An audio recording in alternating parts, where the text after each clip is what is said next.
Spencer. We're swapped around again. Huh? We're swapped around again.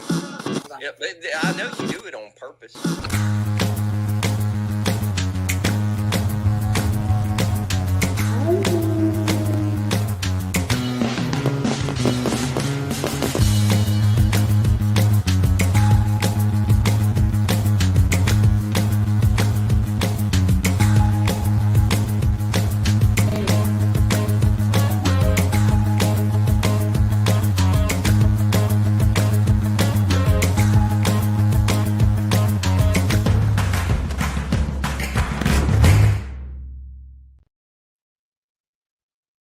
And we're live. Squirrel, what are you up to? I'm buffering again already. I done started busting about my internet again. Well, golly, with all the storms as soon as coming you hit through, the live button, it started buffering. With all the storms that came through, it's possible like some of the towers are down or something. I don't know.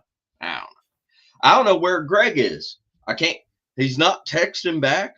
I done sent him a link a couple times. Did he stay up too late on that show last night? Who was he on? Jessica Jones? Yeah, that was a really good show. If anybody missed it, y'all should go check that out. It was him and Robbie and Jessica, and they were on there for over 3 hours. Oh my God. Well, that's not really surprising. I put my phone on airplane mode. I don't know if I'm not getting a text from him. I don't know. He might have got a call or something. He might have. I'm gonna get concerned if he don't message back or something with all the stuff that happened. So there's 70 people. There he is. All right. Look. Had us worried for a minute. The link wouldn't link up. I got a new computer and I had to do it all from my phone, which I never do, and I'm sorry. That's all right. I made it finally. Well, yep. Okay. So we have 79, 80 people watching right now. First of all, let me say to everybody that is in chat, I'm here now. Are y'all keeping an eye on everybody that was in the path of the storm last night? Because parts of Mississippi, I'm on there with them. Alabama, big swath of where all of our people are and everybody that we know got hit. So far, I think that everybody that we know is okay, but still, there was at least 30 people killed from the storms last night. Wasn't it 30 people? Wasn't that the latest tally? I've really not even seen the news. I don't know. I just know that everybody that I know of was okay.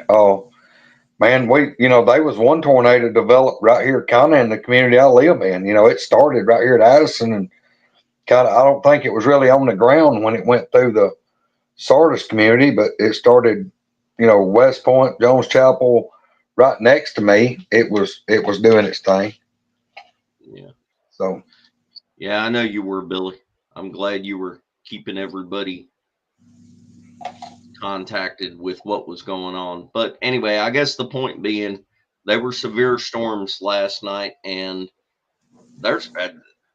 I'm surprised that a lot of people still have their power on. Like everybody that I know that I've contacted so far, didn't have any real damage at their home and still has power on. So that's a good thing.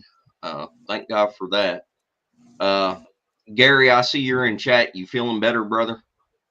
Gary had surgery earlier this week.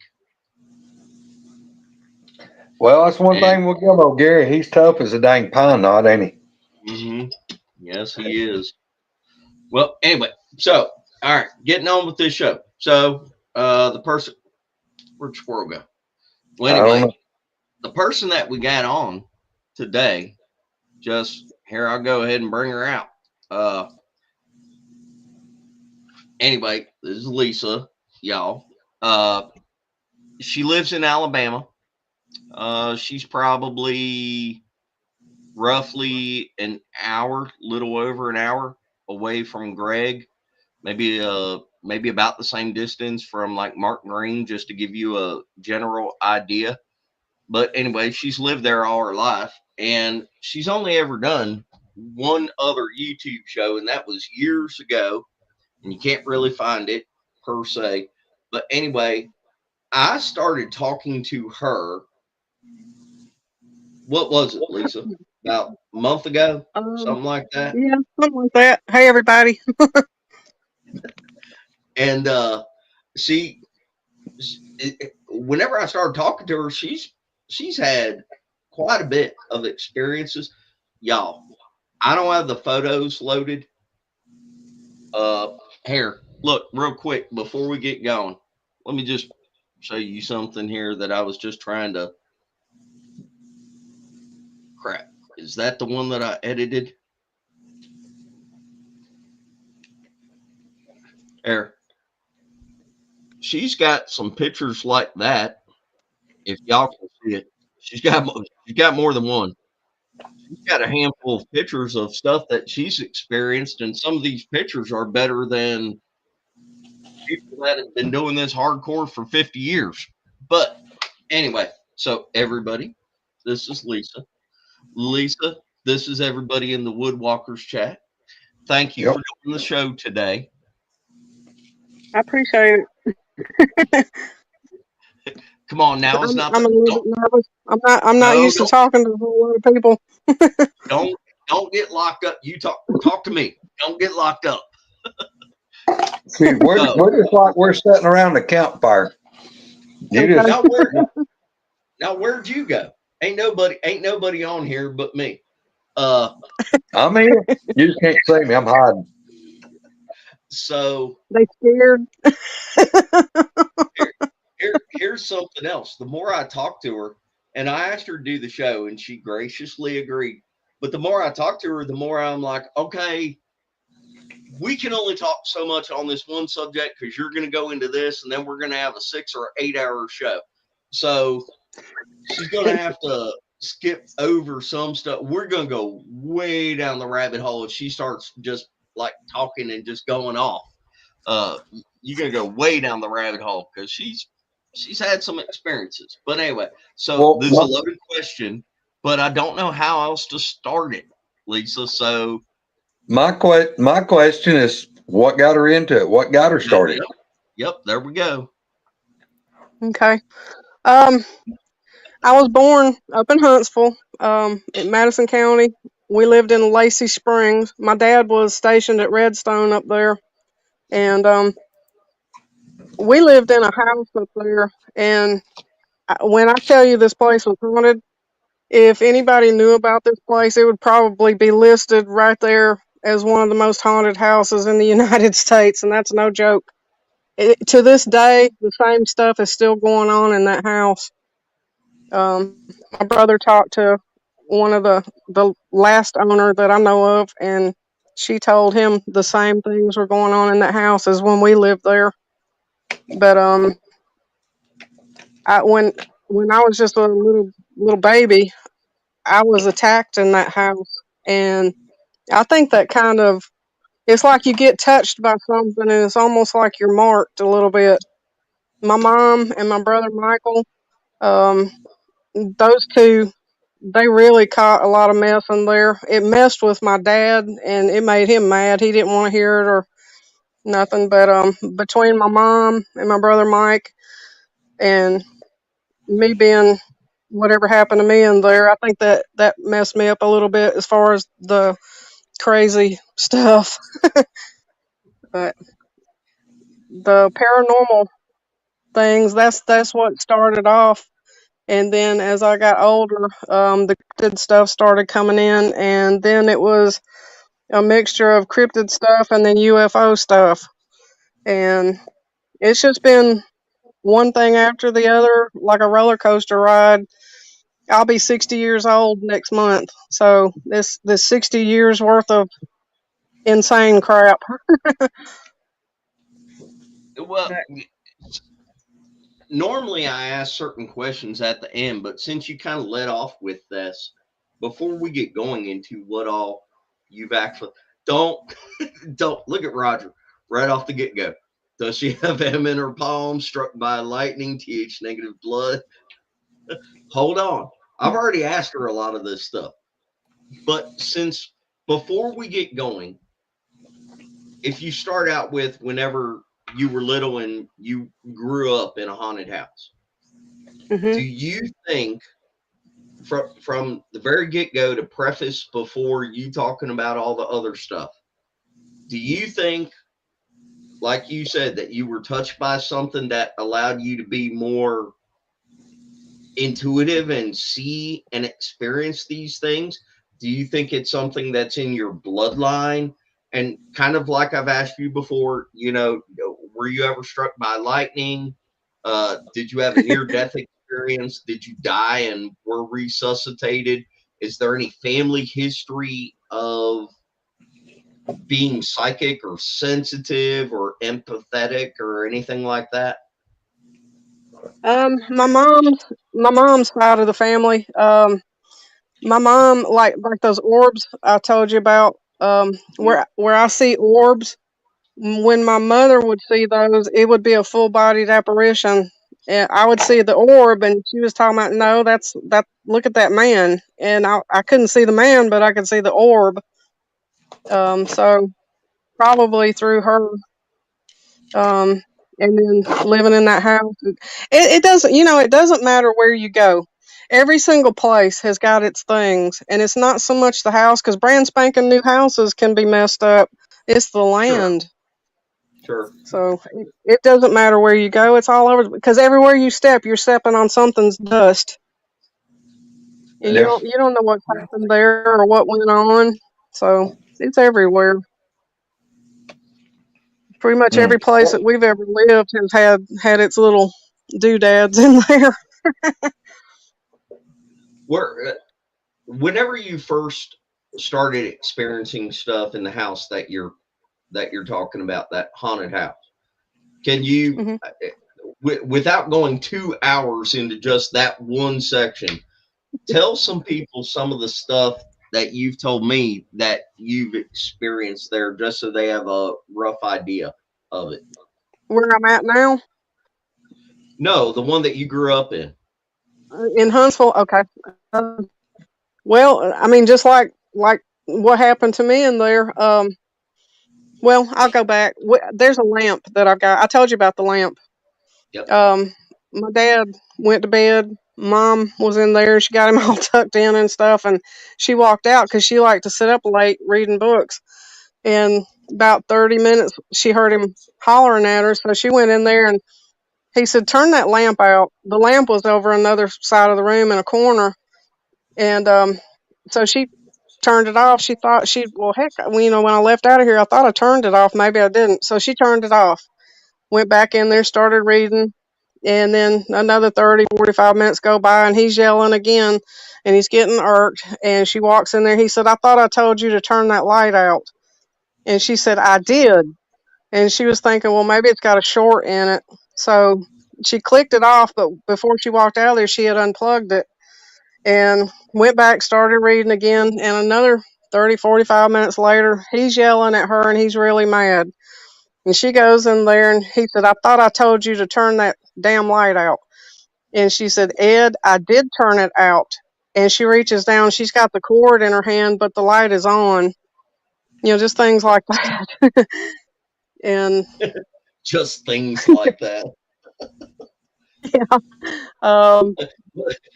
What'd they do with the lamp? Did they have it exercised? Did they break it? It won't be coming in my house.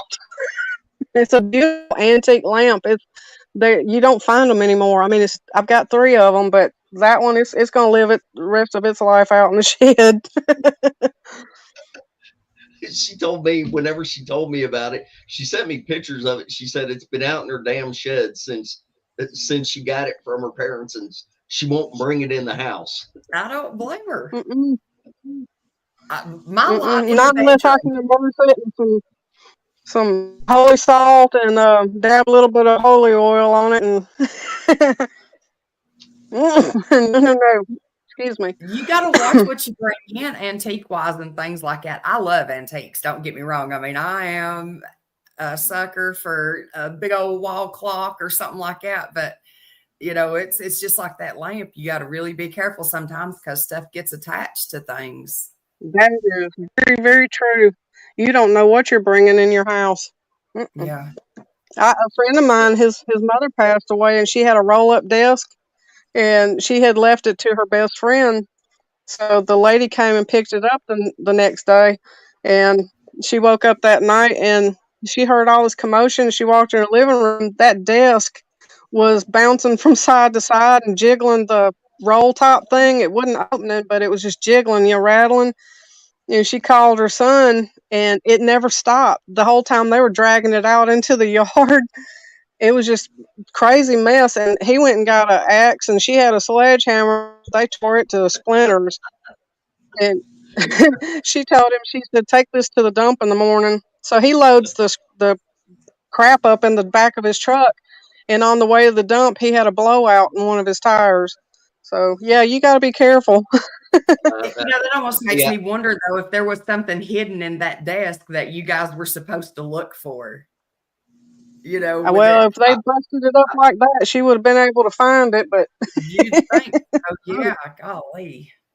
I wouldn't have taken it to the landfill. I'd have set that damn thing on fire. yeah. Burn it with fire. Yeah, that's what Big old fire. Don't cook nothing over it neither. Yeah. Talk about one of the other things that happened at that house. Okay. Well, the thing that happened with me, I'll tell you about that because that still blows my mind. It was I was born that April, and the snow came early that year, and this house in the den, that was one of the warmest rooms in the house. So Mom took my crib in there, and she put it up in one of the corners and had a fire going and stuff. And she woke up about 2:30 in the morning, and she could hear me in there screaming. So she jumps up, she runs in there, and now this is around the 1st of October. It had already started snowing a little bit. And I had pulled myself up. I was hanging on the rail. I had pulled myself up, and I was just sitting there just howling. And she snatched me up and trying to get me to hush and everything. And she said while she was turning in that room looking around, she said I was squirming around trying to keep my eye on the window in there, the big windows. And she thought I must have had a horrific nightmare or something. I mean, even just that little. So she got me back to sleep and everything, and she went back to bed. Well, the next night, the same thing, same time, same deal. And then the third night, she thought, screw this, I'm going to sit in there and see what's going on. So she had a wingback chair. She pushed it up against my crib, and she sat there in the dark just waiting. And about that time, she hears this boom, boom, boom, boom, boom. And she kept listening to it because it was kind of happening over and over. But the first one, she heard me already squirming around. And then it happened again. It was a little bit louder. And she said, that's got to be the water pipes in this old place, because I think it was built back in the 1800s. But it got louder, and then it got faster. And by the time she tore her chair away, I was screaming. She snatched me up, and it was so loud. She said it sounded like the whole damn house was coming off the foundation. This was a 3-story house. And she flew out of the room and slid into the hallway there, and no noise. And she was standing there thinking, well, what the hell was that? And she stepped back through the doorway, the frame of the door, and it almost blew her eardrums out. It was so loud in that room. And she jerked back, and it was just dead silence. And so, that was one of the things. And she said for that whole solid week, that Sunday, I think the Sunday was the next day, she woke up and she said something had moved into the house. She could feel it. And she said, I kept you on one hip and a pistol on the other hip. She said, I don't know what good the gun would have done because you can't shoot a damn ghost. But she walked around like that all week long. And then that next Sunday, when she woke up, the air was just clean. It was like it had moved out and gone on its way. But, just stuff like that. You could be in the kitchen doing something and walk out into the hallway and turn around and go right back because you forgot something. And every cabinet, every drawer, refrigerator, everything would be open just that quick. At night, you could hear what sounded like kids running up and down the staircase with socks on, like boom, boom, boom, boom, boom, up and down. And it was just a crazy place. The second floor bathroom, they had a skylight in it. And right next to the toilet, there was a door that had a staircase in it that went up into the attic. And Mom always told me, she said, when you're in there doing your thing, she always kept her eye on that skylight because it looked like somebody's head in that window watching you all the time, like a shadow. And at night, you could hear, it sounded like somebody moving trunks and furniture around up in that attic. And then it would stop and you heard this heavy breathing all throughout the house. And then it would start up again, just moving stuff around, sliding it over the floor. Nope. So she sent my brothers up there to check and see if somebody was getting into the house. And Nope. the floor was covered with dust. There was no scratch marks, footprints, nothing up there. And so when they came back down, she had some nails because that door in the bathroom, it butted up against the first step. So she started driving nails through that door and in that stair, that first step. And they were pretty good heavy duty nails. But anyway, she went in there one day doing her thing, is watching that light. And while she was sitting on the john, she heard this plink. And she started looking around because she didn't know what that was. And then she heard another plink. And she happened to glance down at the bottom of that door. There were 2 nails laying on the floor, and a third one was working its way back out of the wood. She saw and it. She saw it. She saw it working its way back out of the wood. Yeah, and she told me, she said, I about broke my neck trying to pull my drawers up and run because my pants were down around my ankles. And but it was stuff like that. It was that house was messed up. Look, that being in Alabama, look, Alabama's notorious. The way you cleanse a home of ghosts is, it's the eviction notice. Well, the eviction notice usually boils down to everybody knows that you don't store your insurance papers and your mortgage papers in the same drawer because it'll start a friction fire and that whole place go up in smoke.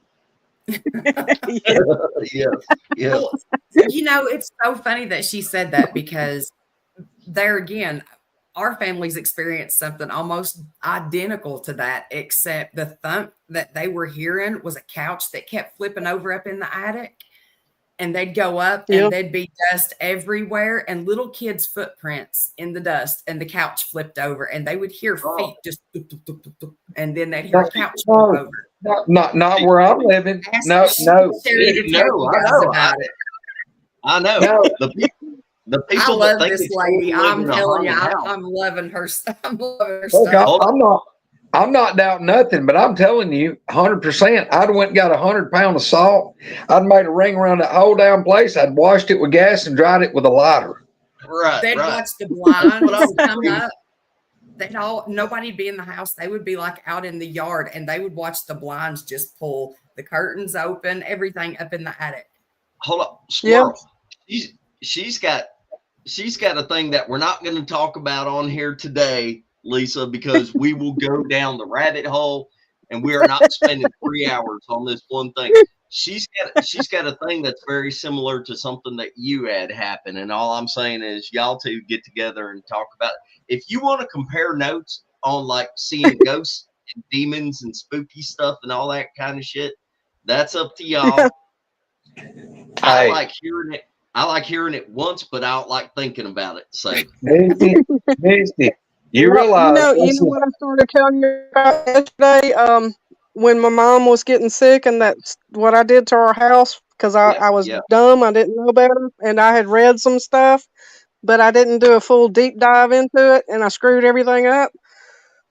For 11 years, I did do a deep dive in it. For 11 years, I was helping people. And some of these people were folks that I went to school with. They had called me a female dog. They had called me insane. And for some reason, I don't know how in the world they were doing, they were getting my phone number and they were calling me when something crazy would start happening in their house. I worked on some cases with folks that just, it's a wonder I've got hair left in on my head. But I did that for 11 years helping people because you couldn't get a church around here to even talk to anybody about stuff like that. So cleansing and sealing houses, yeah, I've seen some stuff that I don't wish on my worst enemy.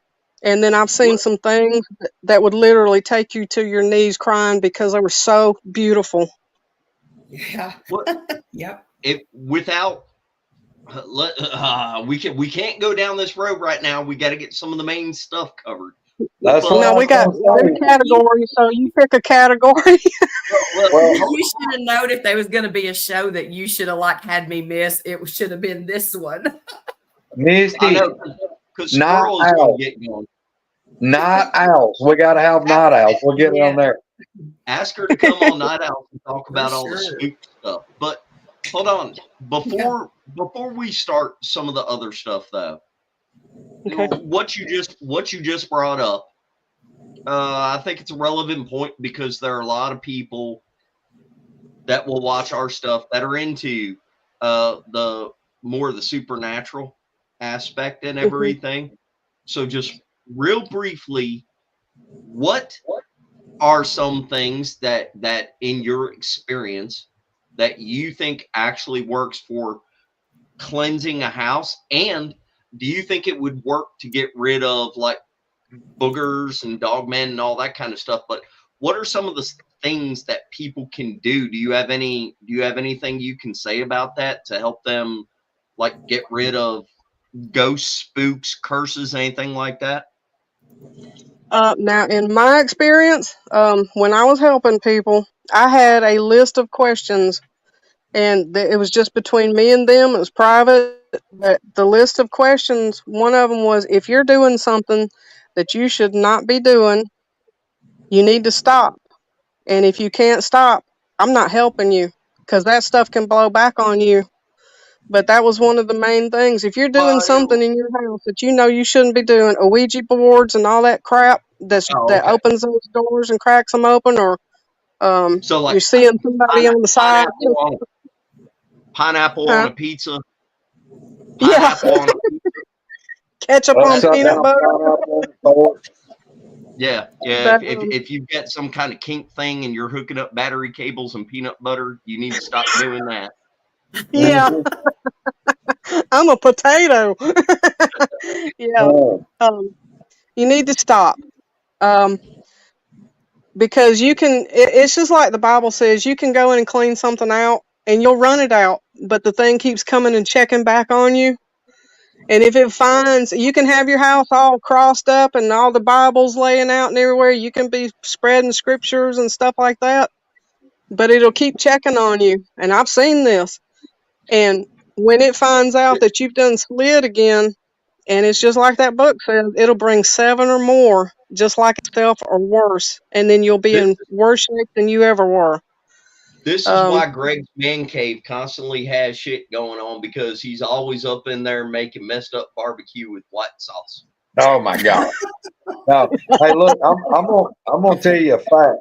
That's one of the reasons that look, I'm inked up. My arms is inked up bad, but if everything on my right arm is all religious stuff, and this ink right here, Ephesians 6:10 through 19. Somebody, and mhm, actually, you can go Ephesians 6:10 through 20, but that talks about the armor of God. And if you go in and read in the Bible, read that, mhm, and the armor of God is not like the Crusader that's on my arm that's got a shield and a sword and all the armor. mhm. The armor of God is putting on is spiritual warfare. It's preparing yourself to defend against what you're talking about. That's Yep. why that's right here on my wrist. I can't look at my hand without looking at that, and that's Yeah. constantly in my mind. Is because if Mhm. you don't prepare yourself, I mean, people don't realize you're in battle daily, many Yeah. times daily, because Yep. the devil is absolutely picking at you, and a lot of these people, including myself, you have things that go on in your life, and people people absolutely, they look at it, well, I just had bad luck. It's like I can't get a break. Every time I think something's going good, something knocks my feet out from under me. And when you're having that, that's absolutely a good sign. I know it's hard to look at it that way, but it's a good sign. Because, and you look at the people that are living hard and they're living fast, and they're definitely on the wrong road going by scripture. You look at these people and you say, well, man, they get by. They keep getting by. And they have a windfall of good fortune. They may have money drop in their lap. They don't get sick. Yep. They get lucky, and people go, well, they're just lucky. Well, here's my thoughts. Here's the old dumb redneck thoughts on it. The devil don't go after people he's already got. He's picking and trying to bring down the people that he wants, the people that he don't have yet. So if the devil is continuously picking at you, that's absolutely a good sign, because he don't have you yet. He does not have you yet, and he is trying to pick at you and bring you down, and he's going to do it over and over and over. And that's where the spiritual warfare comes in. You have to be able to realize that and know what to do to combat him, because he is the great deceiver. He is the great deceiver. Well, that again, Greg, that goes back to like we was talking about, you know, them kids, I guess, seeing stuff and them coming like they did to me, you know, saying, I belong to them. No. Is that why? You know what I mean? Just the same as with Lisa having all that happen when she was young. Kids don't know any better. They're gullible. They're, you know what I'm saying? Is that why stuff comes to you when you're a kid to kind of sway you one way or another? Or, I mean, I don't know. You know, the one thing that always got me and is when, and I'm not saying anything bad about kids or babies or nothing like that. But the one thing that was always a big red flag to me was when somebody would tell me, I've got this little kid in my house and it's crying all the time, wanting its mama. You know, the human condition is to feel sorry and try to help a child. But the thing is this, that's not a child, that's a mimic. And it's coming in your house and you're opening up a dialogue and you're swinging that door wide open and you've done sprung that trap. Because most of the time it'll go from a kid to something that's either scratching or biting you or shoving you or pinching you. And that's not that kid. In Judaism, they've got this thing where they call the age of accountability. And it's the age that a child reaches to where they realize right and wrong, good and evil. Most of the time girls hit it before boys do. But once that child hits that age of accountability, that's when it starts ticking off for them, because, you know, they know right from wrong and they know better, and they can either choose to go to the light or they can choose to go to the darkness. But anything below that age of accountability, it goes straight to God. That's his child. And when I hear people talking about, I've got this little kid and I feel so sorry for it, do not talk to it.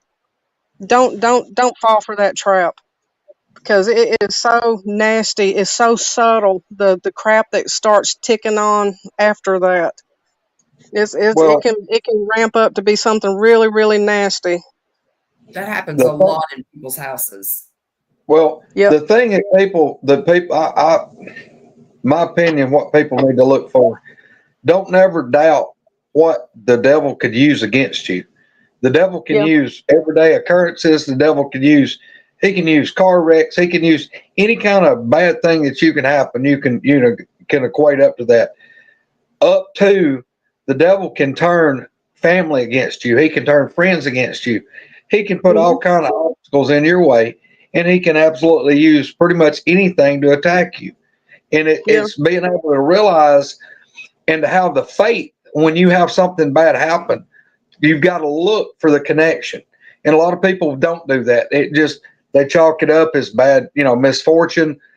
Somebody had a bad day, but it absolutely, you can tie it through. All you got to do is look for it. Just keep your eyes open and look for it and accept it. And that's when you got to pray. That's when you got to pray a little extra hard. And he can use it. I mean, he can use children. He can use your parents. He can use your spouse. If your spouse is not acting right and they start acting totally different, you better pray hard. Yeah, or when you notice somebody that starts talking to themselves like in plural, we, us, things like that, just keep an eye Yeah. on them. Yeah. Yeah. You know, a We are friend of mine, legion.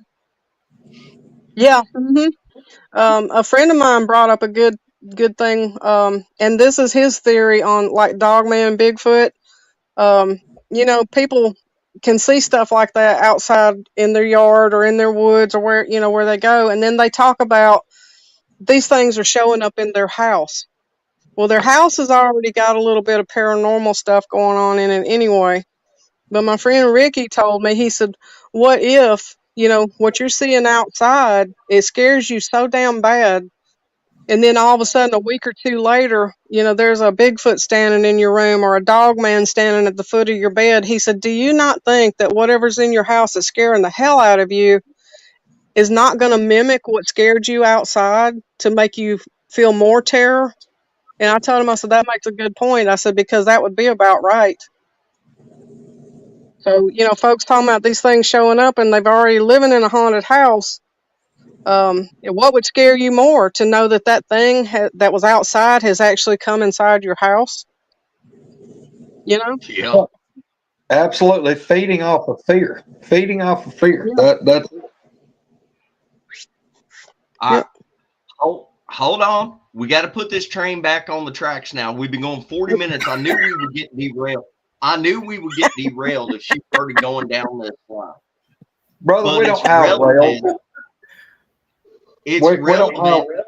I'm sorry. I step back so I can step back and be quiet and just listen.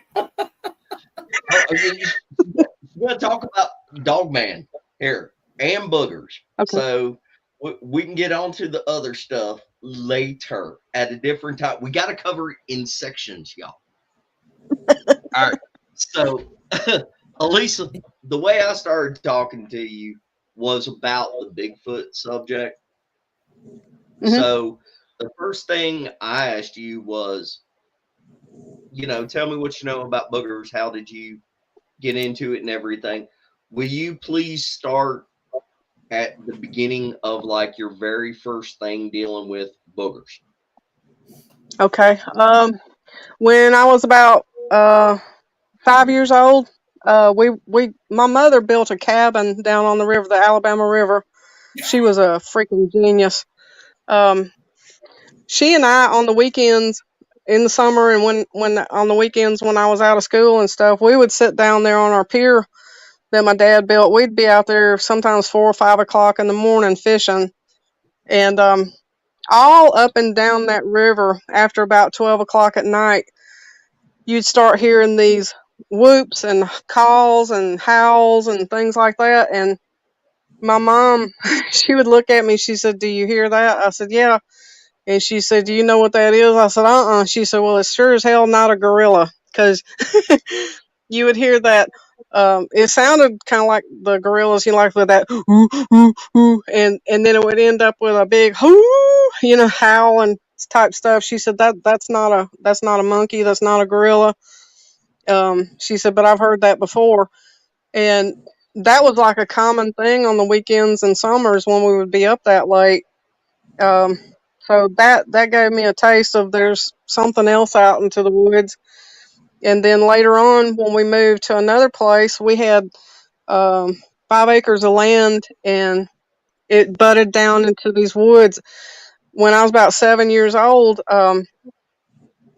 my parents would sometimes walk in the woods, and I'd go with them. And there was a gully on one side and a gully on the other side, and it sloped down. You'd go through this gate, and it would meet where these two little bitty creeks were. And we would find these tracks in the sand in those creeks that would be anywhere from 16 to 18 inches long. And they were human shaped, but they had claws on the end of the toes. And my folks didn't know what they were. My mom, I think, probably knew. But my dad, he said, it looks like a human, it looks like a bear. He said, but that's not either one of that. He said, look at these damn claws. And those things were all over the place.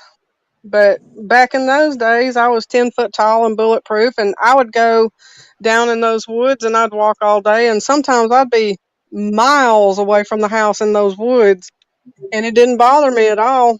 I'd find these weird patches. There was one, there was no trees growing in it, and it was a circle.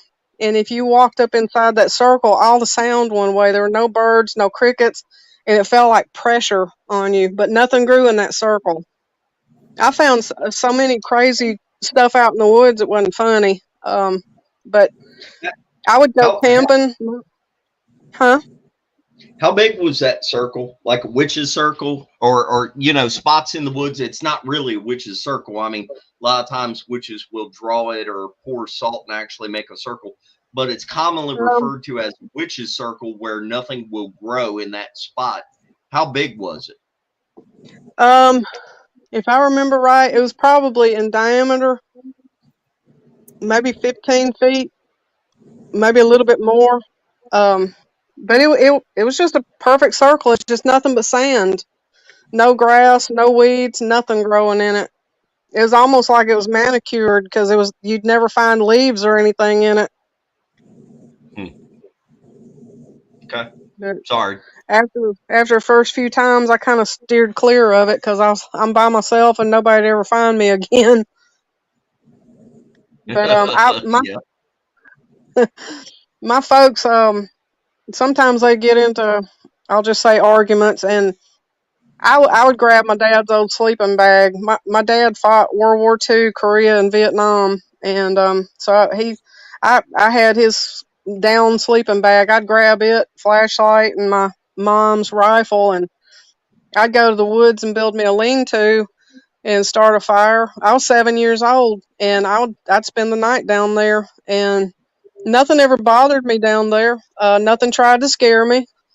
There were black panthers down there that everybody says doesn't exist, but we had a female that lived down in there that would raise babies every year. So if there was one, I knew there were more, but she never bothered me. Um, Whatever this booger was, that because where I camped at was only about maybe 50 feet from that creek with all that sand, and that creek was only about 2 feet wide. But even they didn't even bother me. I felt comfortable down there. But I used to camp out down there by myself a lot. And I when I got older, my dad had bought me a motorcycle for Christmas, and I was going up and down the hill, bebopping around. I was a tomboy, and I ran out of gas because I wasn't paying attention, and I couldn't put the kickstand down because it would fall over anyway. So I just laid it over and started walking up the hill. And I got too close to some bushes, and something with a low growl started growling at me. I don't know if it was that female panther. Maybe I was getting too close to her and babies, or if it was a booger or what. But um, I just kept on walking because you don't run from a predator. You try to keep your cool and just keep on walking like you don't hear it or something. But that, and another time, I had a little dog that she and I turned 14 together. She's the very first dog that I ever had. Mom got her when we were still up in Huntsville, but Tilly died, and I buried her down the hill below the house. And that night before I went to bed, I had to go down there and tell her good night. I was just torn up. But on the way back up the hill, um, there was a we never got to finish our house, so it was kind of like split level on a hill, but the hill was chewed out, and there was where a garage was supposed to be. You could walk from one end of the house out to the other end because it was unfinished, but it was concrete blocks. And right in the middle of it was a room where Mom was going to have her laundry room. But when I was walking back up the hill that night, in the darkness, I started getting showered with pea gravel, just one big handful after the other. And I was thinking, well, maybe my dad's messing with me or something. And so I just kept on walking because I was just done with everything. And I had a bunch of gravel thrown at me, and I don't know what was doing that. But when I walked in the house, he was sitting there, Mom was sitting there, and that freaked me out because I didn't know, what the hell was up under there doing that. But I had a feeling that it was probably one of those things. If it had probably been staying in that room up under that house, we would get smells like a skunk. The smell would come up inside the living room in the house that was over that area, and it there was no way as tight and as closed up as the main part of the house was. There was no way that something could really get in there. So I don't know what it was. It might have been a skunk, but it was kind of strange how that smell would just come up and just fill the whole damn house up. And I don't know. Who'd that sound like, Greg? When she first got to telling her story. Sounded I'll like tell you, you. this lady has got the stuff that she's saying. Just it's like I can resonate with so much of it. It's crazy. Yeah, and what if I told you over and over and over about all the stuff that you went through in your life, especially your early life, about the things that you had, the things you saw, and what you were told. What Not have I just always me. told you? Look at what she said about going out in the woods and being comfortable, going out there and sleeping, knowing that there was stuff out there, didn't bother her a bit. I know you know who I'm talking about. Like Troy? Yeah. But what I'm thinking though, the whole time I'm hearing her talk, is I'm thinking about how that reflects on like what you had and how many times I told you that the devil was coming to you because you were something different, and he knew that you were going to probably touch a lot of people, and you were going to have a story to tell, and he was going after you to start with because he held you in high regard, and he was trying to trip you up on whatever you were supposed to do. Well, that was kind of the point I was trying to get to earlier, and I lost my train of thought, of course. But that's possible. It's same with her. I mean, just like that. 100%. 100%. Already ahead of time. She said that she helped multiple people. Yes. With stuff that was happening to them. Yes. Yeah. Well, you going out. Here, let me connect these dots, or try to. I'll get my crayon sharpened up. But if the devil, let's say the devil can see that once you're born at least, that he sees you as a threat, that he knows maybe ahead of time that you're going to have an impact on a lot of people, and you're going to help a lot of people, which is going to do damage to him. He's going to do anything he can to try to trip you up. He's going to go after you. And, if he sees you as a massive threat, he's going to come at you any way he can. I mean, that's just simple logistics and warfare. I mean, that's all it is he sees you as a threat. He sees you as more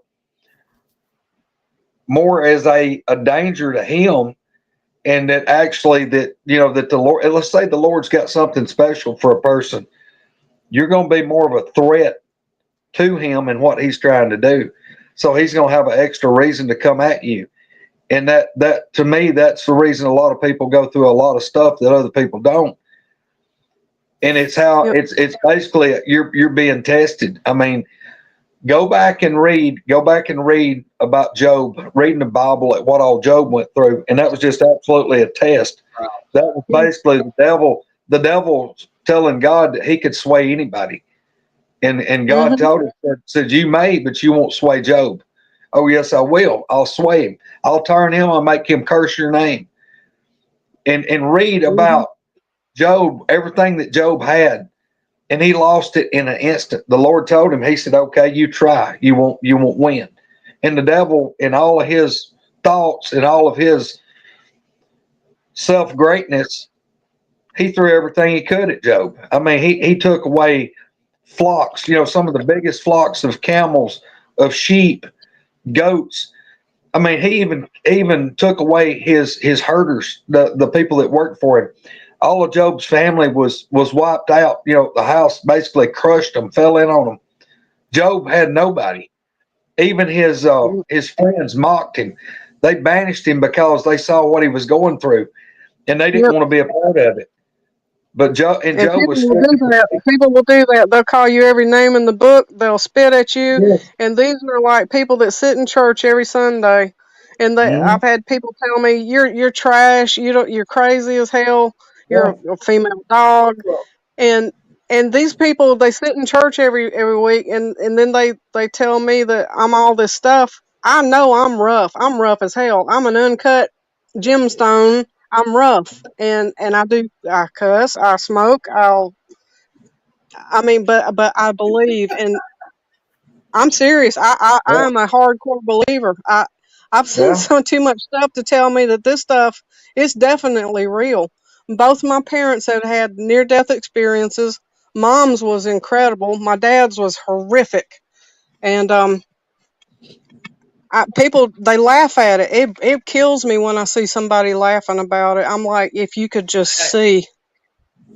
E- to everybody in this field, to everybody that will ever watch this show or pay attention to anything that's being talked about here, let me just say, if you're gonna laugh at it, just go watch something else because we don't Yeah. care.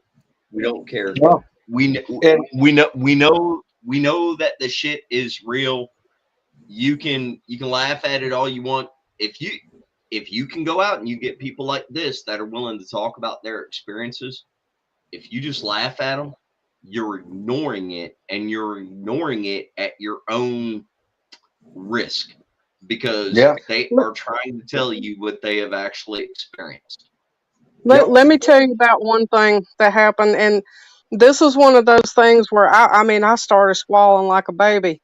Um, when my mother died, she had a stroke on February the 4th, and she died 19 days later.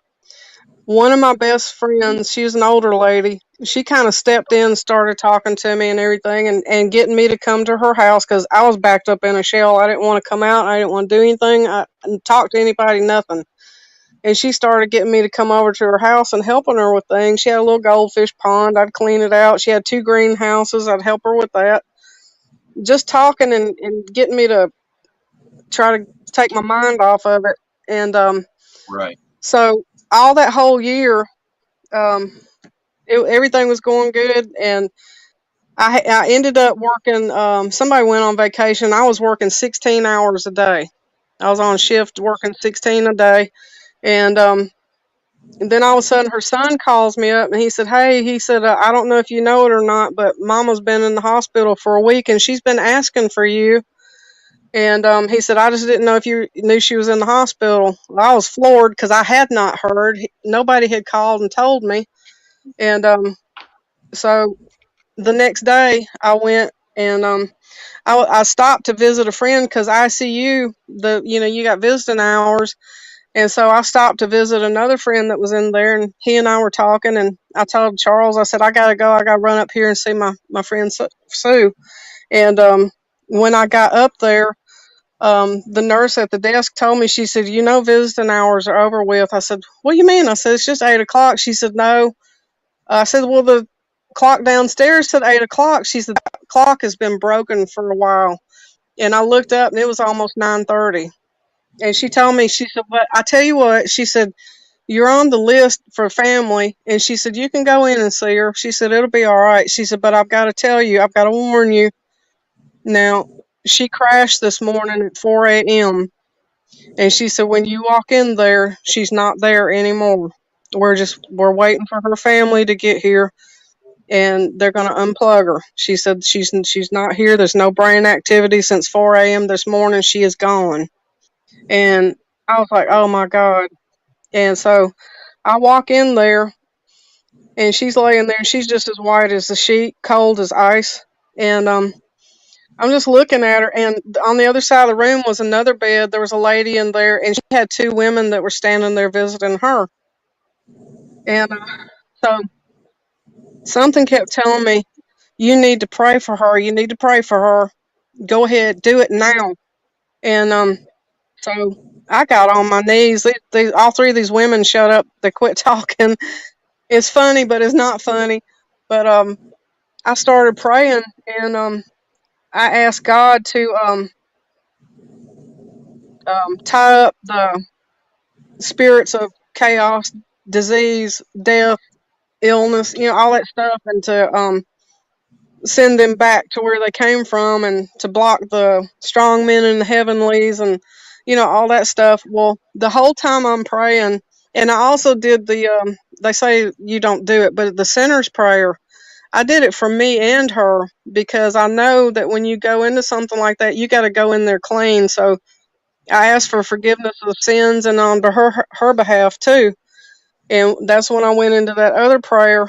And I heard these women over there, they were freaking out, because when I looked up over her body, there were these orbs. There were these little bitty black orbs and then bigger red orbs. They were zipping in and winding around each other and rushing towards each other and bouncing off. And it looked like war going on over her bed. And those women were over there freaking out. And when I got through with all that, I couldn't even hardly stand up. It was like everything in my body had been drained out through the floor. And I grabbed the rail on her bed and I pulled myself up, and I was still holding her hand, and I put my other hand on her forehead. I said, Sue, I said, honey, I said, you can wake up now. I said, God's got this cleared away. And she opened her eyes. And those women across the room started screaming their asses off. And the nurse came running in there, and she said, what's going on? What's going on? And I was laughing, and I had tears running down my eyes. I said, she woke up. And she said, that's impossible. This woman died this morning at 4 a.m., and this was past 10:30 now. And so about that time, I said, no. I said, she woke up. And Sue moved her arm and opened her eyes again. And that nurse flew backwards. She knocked over the table next to the bed. Everything in the drawers flew out across the floor. It scared her to death. And she started snatching up stuff, grabbing things. She grabbed a needle and some whatever a bottle of something was. And she told me, she said, oh my God. She said, well, now that we know she can do that, I'm going to have to knock her back out, because she had the breathing tube, down her throat. And Yeah. Sue started crying. I told her, I said, honey, I said, I love you so much. And she squeezed my hand and shook her head. So she was telling me that too. And about that time, the nurse shot her up again, and she went back to sleep. But those women over there, they were losing their minds. And that nurse told me, she said, if you want to spend the night in here tonight, she said, I don't give a damn. You can stay in here as long as you want to. And I told her, I didn't do this. I said, God did this. I said, God did this. I said, because he was letting me tell her goodbye. I said, that's what this was about. And I said, because I wasn't there when my mom died. I was at work. And I said, that's what this was. And but anyway, I stayed there for a little while. I found packets of salt. And I poured them in a cup. There was a bunch of salt in that drawer and stuff for some reason. And I poured it in a cup, and I asked God to bless that salt. And I made a ring all the way around her bed. And I told her, I said, I said, he's got you now. I said, they can't touch you. And so I left. I went home. And 3 days later, they didn't even try to wake her up or anything. They just unplugged her, and she just slipped away. But that was incredible. I mean, because I had witnesses. There were witnesses there that witnessed prayer that actually worked. And stuff like that is incredible. I mean, it just blows you away.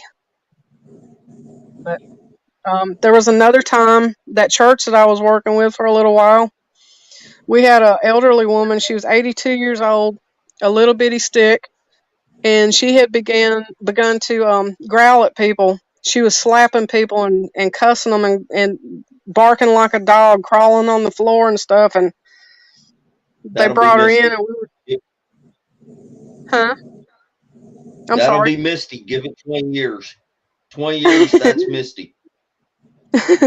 But we were doing like an intercessory prayer for her. And one of the guys that was standing there, this man was over 250 pounds. And that woman jumped up off the floor. She was on all fours growling. And she jumped up off the floor and grabbed him by his shirt collar and slammed him up against the wall. His feet weren't even touching the floor, and she was growling at him. It was awful. When we got done, I don't know what good it did or anything, but it pissed something off, because when I got home, my mom she wanted some soup, and we didn't have it. So I loaded back up, went to Walmart, and the soup that she liked is that gazpacho or something like that.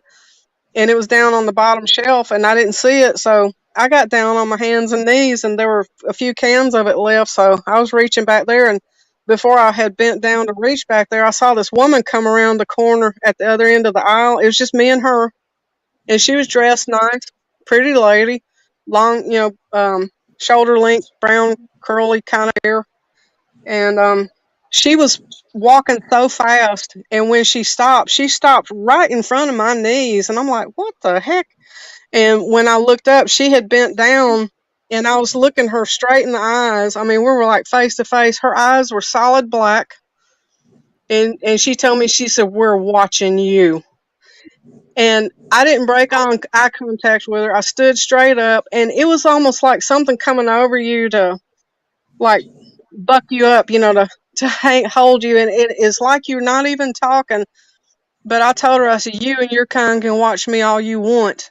I said, your fate's already been written. I said, your time's short. And she was like, and she went flying back down that aisle, and she was looking over her shoulder every so often until she got around, to go around the corner of that aisle. It was like I was standing there shooting at her. But things like that, you cannot say that other side is not real. It's incredible, absolutely incredible.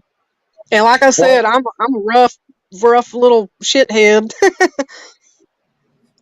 What gets me is how many people will go to church every Sunday, and they'll profess to be believers, and I'm not saying they're not, but they absolutely they shut it out, the whole other aspect. It's like they all they want is to study on the yin without the yang. You can't have one without the other. The book tells you where you've got one, you've got the other. And they absolutely, I don't know if it's just fear or what, they refuse to accept it. They want to see all the good that happens, and they may even recognize miracles, but they absolutely hold a blind eye to the evil that's still floating around, just like the good is. And I don't understand. And to me, how can you accept one and totally turn a blind eye to the other? I don't realize. Well, it's just like these people that claim, they're mediums. I helped cross over 5 people today. Well, what the hell did you cross over, and why were they still here? Do you know what you crossed over, or what you think you crossed over? And they'll point blank tell you that, you can keep reading your fairy tale book, and I've even heard them say your zombie Jesus, you can keep believing in that, but yet they'll sit there and tell you they helped somebody cross over. That blows my mind. How can you, it's like you said, how can you believe one thing and not believe the other? Mm-hmm. I had a man that I was working with. He had a wreck, and he hurt his back really bad. He had to have a lot of surgery done. And in the meantime of all this stuff, he got hooked on painkillers. And it was getting so bad, he was missing work and stuff, especially the night shift, and they were fixing to fire him. He'd already gotten in trouble. And he walked back where I was working at, and we talked and stuff, and I asked him, I said, what started all this? And he told me. And he said, but the thing is this, he said, it's ramped up so bad in the house. He said, I'm scared for my wife now. And he said, what started it, he rode a motorcycle all the time, and he got home one night, and he said the 2 windows at the front of their house, there was like a table between the windows and a chair on each side of it. And he said he looked up, and there was an old woman sitting there looking out the window at him. And he didn't think anything about it. So he pulls the motorcycle up in the garage and walks through that door into the kitchen, and he asked his wife, he said, who's the company we got? And she said, what? He said, who's the company we got? Who's that old lady? She said, we don't have any company. What are you talking about? So that started it, and it was staring right at him. But he said as it progressed, he woke up one night to go get some water, and when he was walking back in the bedroom, he thought his wife had gotten up, and he said when she woke up, she was real groggy, running, would run into things, and he said he was, yelling out her name, baby, you're gonna fall, you're gonna hit me or whatever. And he reached out to grab her, and this woman walked straight through him and sucked the air out of his lungs. Nope. And then when he looked over there, his wife was still in bed asleep. Wow. Other times he would wake up and this black shadow thing would be standing next to the bed over him. And when he would startle awake, the thing would be like fluid and it would go slipping off and sliding up under the closet door. But it would leave the smell of like burning wires or rotten meat, things like that. And it was bad. And I told him, I said, give me a day or two. I said, I'm going to fix something for you. I said, I'm not going in your house. I said, you got to do this yourself. I said, this is your battle, your house, your body and mind, and your wife. I said, you need to take control of it because this thing is after you. Because he had been trying to get off of this stuff and it was pissing it off.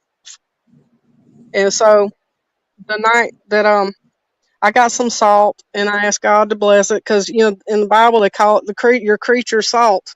I think it was the waters. What is it? I can't remember the name of it, but it healed those waters using, pouring the salt in that water. And anyway, I started the prayer to bless the salt, which, by the way, churches tell you that a normal human being isn't supposed to do, and they can't do it, which is a damn lie. But as I was doing that prayer, I started hearing this tick, tick, tick, tick, tick, tick, tick, tick, and I stopped praying. I was like, what in the world? And I walked in my bedroom and I had my ceiling fan turned off, but my ceiling fan was on and it was rocking back and forth, which it had never done before, but it was rocking back and forth so hard, I thought it was going to fall out of the ceiling. And I turned the switch off and I pulled the chains to make sure that it couldn't come back on. I went in there, started praying again, and then I hear this boom. Again, I walk in my bedroom and I was reading the what is that book that they took it out of the Bible. Oh, The yeah. book of Enoch. I had been reading Enoch. the book. Oh, Enoch? Yeah. Yeah. Yeah, I've been reading that, and that book was laying out in the middle of my bedroom, and I opened it up and I looked to see what it had opened up to, and it was talking about I think some virgins or something. I forget what it was, but anyway, I put it back on my nightstand and went back in there, started praying again. And about that time, the radio on the other side of the house comes on. It's full blast, and it's going through channel to channel. And I stopped, and I walked back there. I snatched the cord out of the wall, and I went back in the. I mean, it was like a comedy of errors. It was trying to stop me from doing this prayer. And as soon as I started up again, then the television. I had the TV in a cabinet, and when I walked in there after I stopped praying again, it was some talk show, and each person on the TV, their eyes were huge. I mean, it was not normal, but their eyeballs were huge. And I said, enough of that, and I slammed the door shut, and I snatched the cord out of the wall, and I went back in, and I said, all right, I'm done with this. I said, no joking around, no farting around. This is going to be done, and you're going to leave me alone.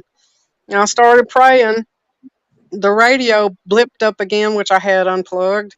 And I kept on praying. I pushed through it and didn't stop and everything. Then everything was back to normal after I quit. But I had some terracotta crosses. I asked God to bless those for me too. And I took them to work with me. And I gave them to that guy. I did not tell him what had happened because I knew whatever it was pissed. And I told him, I said, you just need to be prepared for anything and everything. I said, once you start cleansing and blessing your house and sealing it up, I said, once you start, I said, you do not stop. I said, you might hear all kinds of crazy stuff. You might have some insane smells. You might get touched. I said, but you buck up and you get this stuff done. It took us 2 months of doing this over and over again before that thing finally left him. And the day it left him, this man, his skin was literally glowing, and all of that stuff he didn't want another pain pill again. And he's been like that for the last probably, I would say, 15 years. He's still the same as the day it got lifted off of him. It was incredible. But well, I want to tell y'all something that me and Kumbo stayed down here with me Thursday night, and we talked about. He was talking about some people that he knew that they actually had to go basically cleanse a house. And he said that one of the things that they told the people was to said, what have you got in your house? And they started talking about different things. And one of the things they asked them said, do you have any welcome signs? Just a garden variety sign on your wall said, welcome everyone, or just welcome, or welcome mats, like at your door. At your door outside, if it just had welcome, said do away with them. Said put something else, but don't have just welcome posted all over your home, because that was an open invite, and that could actually be used by dark spirits. Is they were welcome. You were welcome in everything, and you were inviting stuff unknowingly in your home. But that was one of the main things that he said they told him, said, look, get rid of all that to start with. You know, I never really thought about that, but yeah, you're putting welcome signs out. You're telling everything, hey, you know, come forth. But that was one of the things they wanted the people to get rid of, was just welcome that. Get you some holy salt and sprinkle down in that mat, and you got a barrier right there that works great. Because whatever or whoever comes to your house, you would be amazed at the people that will not be able to walk through your door. It's crazy. It's absolutely insane, the folks that will not be able to come into your house. Salt, I don't know if you've ever used it, but brick dust. Yeah, the salt, since the talks about it as being a creature, holy creature salt, to be used as a weapon against evil, the adversary, or anything that comes against you with evil intentions and stuff. Salt and oil that's been blessed, those are the ones that I use. Holy water is good, but it dissipates, and it's got very little salt in it, and it'll blow away after a while. But granules of salt, they lay there for a while. If you put them around the edges of the walls in your house, right around your baseboards, it's hard to vacuum that up. So you've still got a line that stays in there for a long, long time.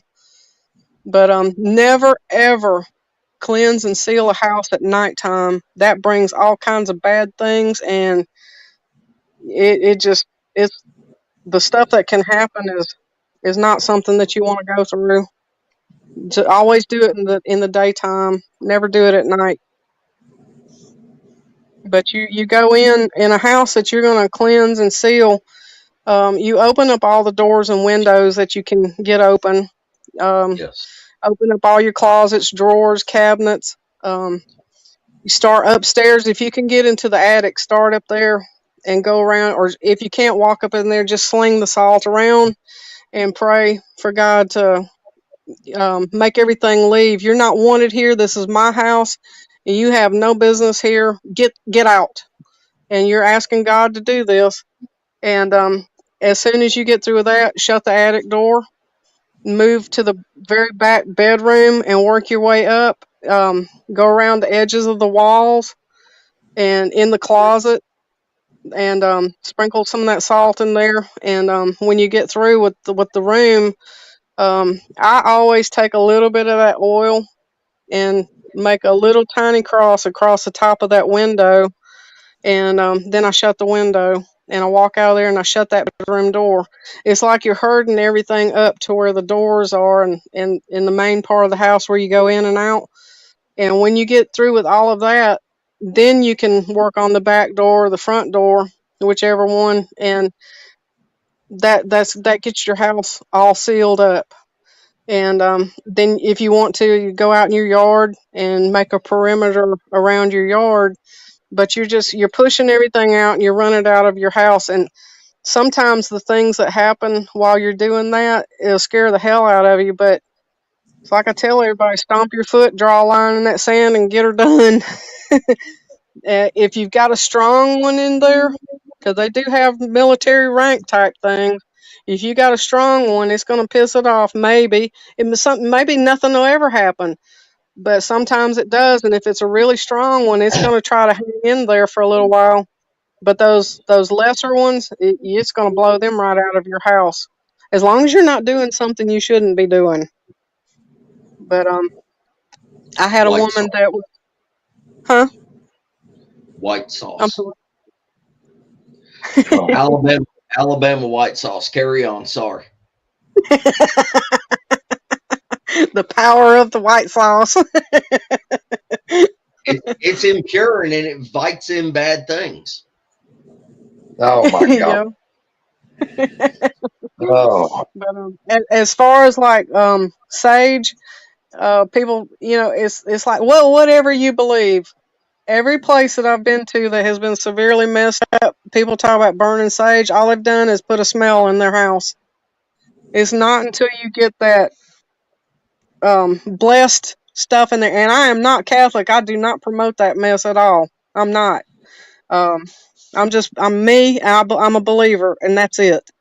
But that stuff that you ask God to bless, those weapons, that the whatever it is that doesn't like it, they can't stand in front of it. They can't be around it. So those are my main tools that I use was salt and oil. But anyway, okay, I got back off on that again. I've got so much I want to say, but I'm not going to because I'm not going to get it started. no, it's your turn. It's your turn. This is Misty's time. Lay it out. No, I was just no, because I was just gonna keep going on with what she's talking about also. So I won't. I'll No, we want to hear your input. This is your wheelhouse. You're captain of the ship now. Take it. No, Yeah, I she need to just munch won't on talk one of my about, cookies. about look, he done kicked his feet up.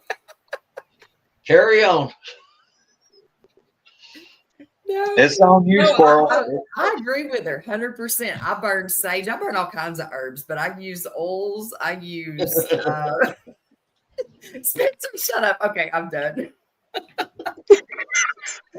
Look, I don't know what Misty does. We're gonna get her on night owls where I can talk to her. Yeah, Misty uses cleansing ashes or something. I don't understand it, but they're everywhere. Yeah. I've never had and I've never really seen anybody, if they've really got something nasty in their house. I've never seen sage work. It'll quiet it down, but it doesn't get it out of there.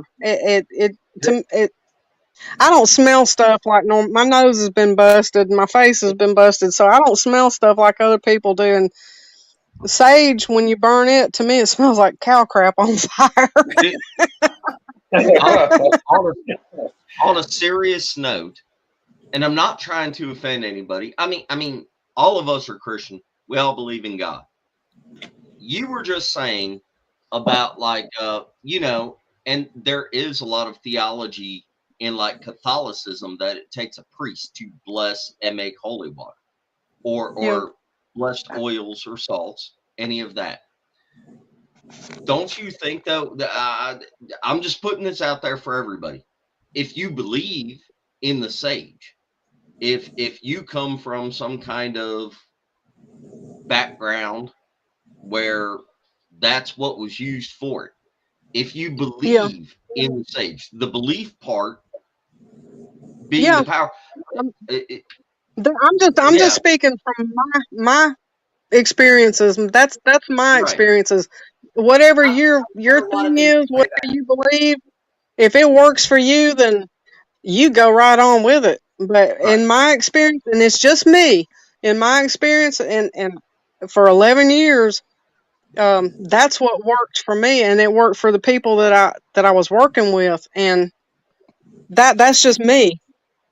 So I'm not poo-pooing anybody's stuff. I'm just talking about for me. I think it's good not to poo-poo anybody's stuff, but it depends on the situation a lot of times on what you use. Like I use Palo Santo wood, but sometimes I'll shave some of it off and put it in with my sage or rosemary or what. It just depends on what I'm burning. Yeah. Well, I think a lot of people miss the boat on the part of there's power in the word. You don't have to be you got to stand by and believe what you're saying too. You can't just throw a bunch of words out there and expect something to happen. If you don't really feel like you're able to back up what you're putting out, it ain't doing you no good anyways. If Let me throw you down. Let me throw you down something that's kind of ironic. And Misty will love this because she's a vampire enthusiast. How many of y'all ever seen the vampire movies where some dude would hold up a crucifix trying to ward off a vampire, and a vampire reach out and rip it out of their hand and squish it? you didn't have faith. They didn't have the faith. It don't work if you don't have the faith. You can speak all the word you want to. If you don't have the faith behind that word, if you're a true believer, words can move mountains. I mean, words are absolutely the word. The power of the word is unbelievable. But you got to have the faith to hold that word. Yeah. The power comes from God, in my opinion. If you don't have the faith, if you don't have the belief that it is a real thing, it has no He's effect. using you like a conduit. Yes. Yeah. Well, God uses, according to the Bible, uses imperfect vessels to put forward his will and everything. It comes from the power of God. It comes from faith. If you have the faith, if you have the influence, if you're moved by God, God's at your back. If you don't have that, it's just you standing up against whatever those things are. Just my opinion. Sorry. Yeah, that's right. I mean, if you don't have it, you can get your ass kicked.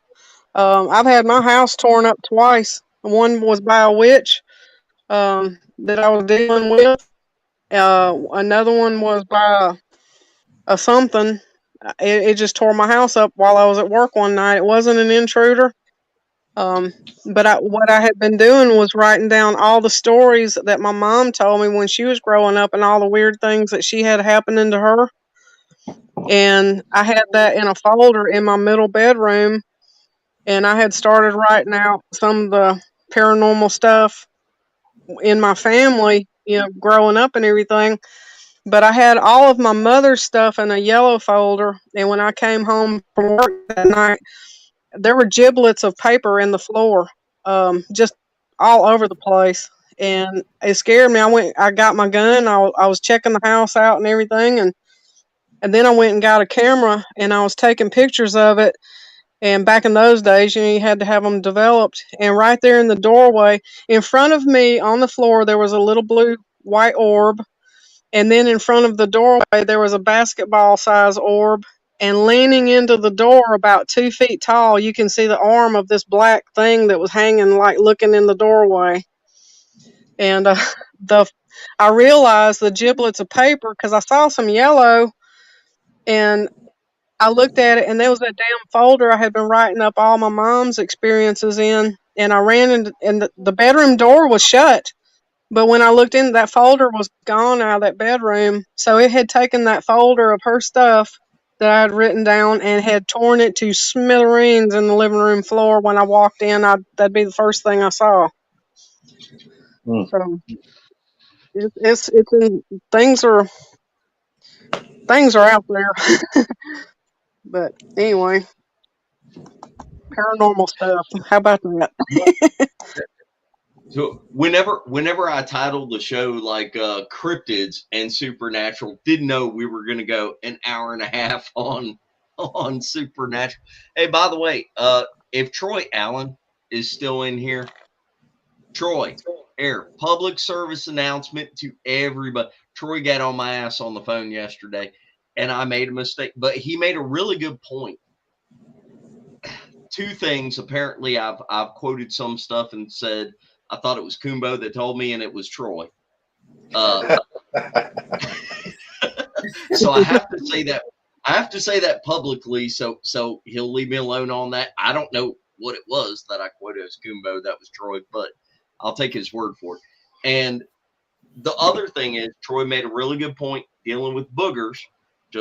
I know we just come from ghosts and blessings and spooks and demons and possessions, but dealing with the boogers, I was talking to Troy Allen. This is just to get it off my chest so everybody knows. And he called me out on whenever I was saying about the timings of the year. I was like, you hear vocalizations at this time of the year and that time of the year, normally in the early spring and late fall. At least that's how it is in my experience around here and some other places. They're very vocal. What I would say is he was like, Uh-oh. that's because, what?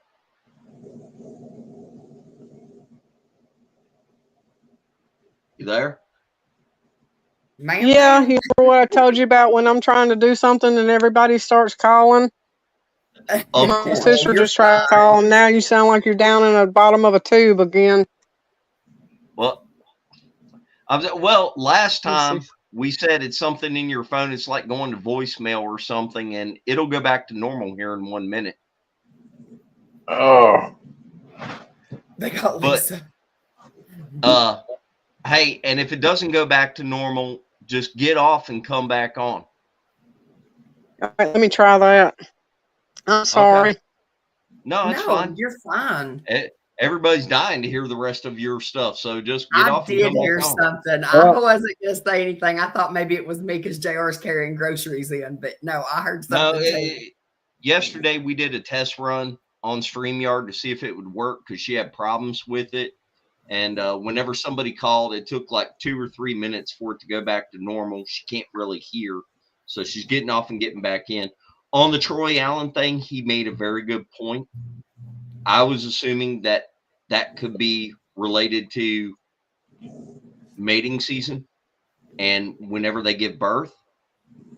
And he's like, you're thinking of them as animals. And he's like, they could very well be a person. They could take a much longer gestation period than just a few months. So he made a really good point on that. I had not thought about it that way.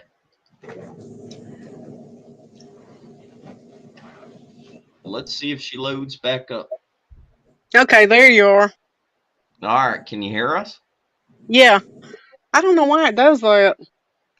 Weird. Me neither. Be just our luck. You get 5 more phone calls in the next half hour. I warned my brother. I told him, I said, I will call you later. Don't call me. I'll call you later. My sister lives in Georgia. She's 83 years old, so you can't tell her much. Good Lord. Did you say your sister? Yeah. I was like, my mother was 42 when I was born, so I was kind of, I don't know if I was accident or surprise. Wow. That sounds like us. Me and my sister's almost 18 years apart. Yeah. My brothers, Mike and Pat, they were 18 years old, and James was 16 years old when I was born. Thing about it though, Misty's mean to Caitlin. She calls her the happy little accident all the time. Listen, I can tell you some stories on that. I better not say that because people will take me seriously so very much. Go ahead, put it out there publicly where it's documented. No. No. Better not. Do you want to keep going? I mean, we've gone an hour and a half on this. You want to keep talking about this, and you can come back on later and talk about the boogers and the Dogman? Do you want to touch on some of that? What do you want to do? Let's go to something else. Unless y'all want to keep talking about it, doesn't matter to me. No, Misty no. does. I think that let's go to the boogers and the Dogman, and we'll get her to come back on to where we can like really deep dive into some stuff. That's what I'm saying. She's going to come on Night Owls. That way she can no holds barred. I know some, and they're not being ugly or anything, but I know people get tired of hearing about stuff like that sometimes. It's sometimes it drills their brain a little bit, and I didn't mean to get off on that. Oh no! Don't apologize for that. I mean, it wasn't like I didn't help steer you there. You've made Misty's like decade. She's got other stuff very similar to some of Misty's experiences, and you two need to talk, just not with me around.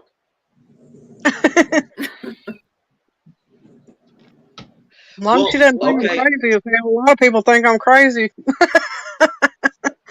Yeah, they On did. the They did me too. So don't feel bad, Lisa. no, Yeah, you're the good older I here. get, the less I care what anybody thinks. I could care less if my hair's messed up or I hadn't washed it yet, and I hear somebody drive up in my yard. I've got one of those little, I don't know what you call it, I guess a do-rag type thing. I'll throw that over my hair and walk out, and they're like, "What the hell?"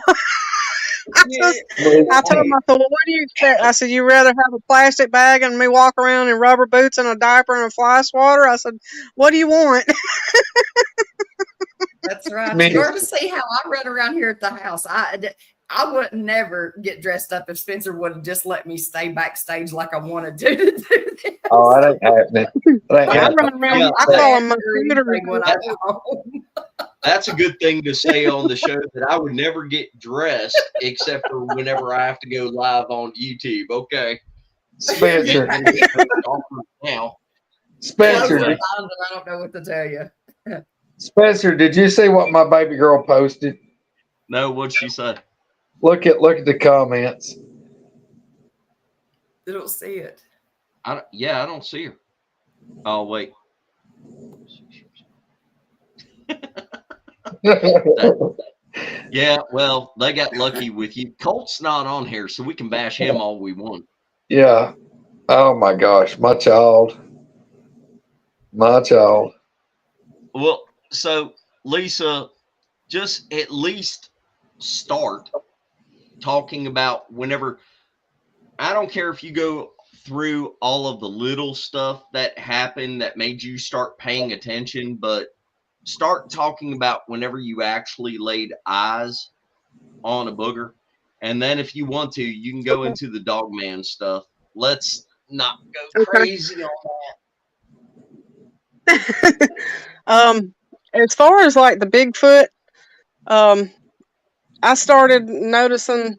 Well, hell, I bricks. Just take bricks for an. I've got stacks of brick. I've got some brick that came from a hotel from where I live that had been built in the early 1800s, and they tore it down for some stupid reason. Idiots. But I've got some of those bricks, and they're those solid bricks. They're real heavy, and then I've got some other bricks. Got the 3 holes in it and stuff, and um, I started noticing that these little stacks, they're not big stacks, but they would be like bowled over. The top part would be laying sprawled out on the ground. And I got to noticing that there would be a brick that had been broken in half, or a piece of brick from those that have the 3 holes in it. And they would yeah. be laying right at the corner of the end of my house. And these things I guess they were throwing their bricks at the house or something. Now, I don't feed them. I don't do anything like that. But for some reason, they every once in a while I'd find brick laying there. Um, or I would be going to work and it would be at nighttime. And one time I was unlocking my truck, and it was a piece of brick that came whizzing by my head, and I turned around and looked when it landed, and it was a piece of brick that had come from out of the brush and everything. That's been done a couple of times. Um, Pull into my yard, and it's like the whole back end of your vehicle gets mashed down and instantly jerked back up, and you're bouncing, and you've got the brakes on, the truck's off, car's off, or whatever, and you're afraid to get out because like, who the hell did that? And there wouldn't be anybody. But another time I had been grocery shopping when I got off work, and that's back when I still had a pickup, and I had all the bags back there, and um, I got a fence that's around the immediate part of my house, and not all the way around my property, but right around my house, and I had to unlock my gate. So I was walking in and out of the gate into putting my groceries on the steps, and I noticed that way out in the corner of my yard, it was like a black shadow. It was huge, but you could see at the very top of it, it looked like shoulders and a head. And I was telling myself, "You idiot, you're seeing things." Because at first I thought it was a person. Then I was like, no, that's not a person, because a person isn't that wide and that tall. And so I just started to ignore it. But every time I'd go back to the truck to get another bag or something, it would be 10 or 15 feet closer. And every time it would be closer and closer. And I was like, So real quick, like, I threw all the rest of the cold stuff in one bag, and I was still sitting there looking at this back and forth, and it just stayed just absolutely still. And I grabbed the bag that had the rest of the cold stuff and the canned things. They spent the night in the back of the truck because I wasn't going to go back out there anymore because whatever it was getting closer and closer. And that kind of scared me. And then another time when I was outside, I think I was off across the street in a property where nobody lives, the same shadow, and it just stood there. I mean, it didn't move, didn't do anything. It was just staying stock still right there. And so between the bricks being thrown and stuff like that, then I noticed these loud pops in the woods, and I would hear a whoop every once in a while. And back in those days, now I wasn't thinking Bigfoot, Dogman, or nothing like that. I just was noticing odd stuff, and the way my kooky brain is, that's got to be a ghost. But later on, then I found footprints. I started calling that one, and I guess it was that same one, but I started calling it Hoss because it was so damn big. The footprint, the very first print that I found, I guess was of his or hers or whatever. I assume it's a male, but that thing was huge. It had stepped. I just got that one print in the dirt, and I put my foot next to it. I still had my work boot on. I wear a man's size 7 work boot and a woman's 9.5, depending on what kind of shoe. And I probably could have put 3 of my feet inside that print. It was huge. And I started hearing, you'd hear a tree down next to the swamp. You could hear it being rocked back and forth, and then all of a sudden you hear this pop, pop, pop, crack, crack, boom. And there's no wind, no storm going off or nothing, but you would hear this tree just being slammed back and forth. So I would hear that, and one night I was outside. It sounded like chatter, gibberish or whatever, but all of a sudden it's like a high-pitched voice, and it's like, yabby, yabby, yabby, yabby. And I was like, yabby, yabby, yabby, what the hell is that? And I was telling a friend of mine about it, and he looked it up, and he told me, he said, that's actually an Indian word, and he says it means give me some.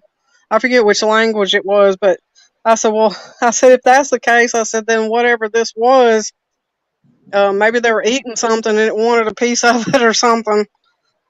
But I always thought that was weird. And then another time I was outside. I'm a night owl, so I had plants that I was repotting. I had a little bitty greenhouse.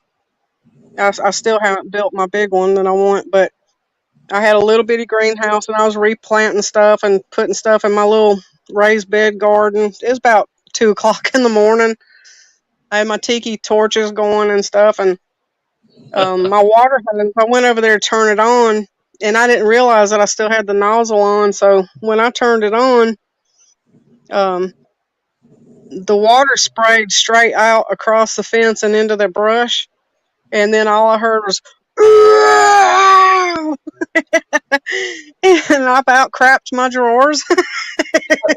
And I dropped the water hose, and I backed all the way up to the door, and I went in, and that water hose probably stayed on for the next 3 hours before I could get the nerve enough to go back outside and turn it off. But it didn't like that cold water being sprayed on it. You told me the other day that you actually like the dog, or you feel more comfortable around the Dogman than the boogers. Yeah, kinda. Yeah, I really do. For some reason, the Dogmen that I have seen, and up to this date, it's 8, maybe 9 that I have seen so far. The Bigfoot are more elusive, but they're more.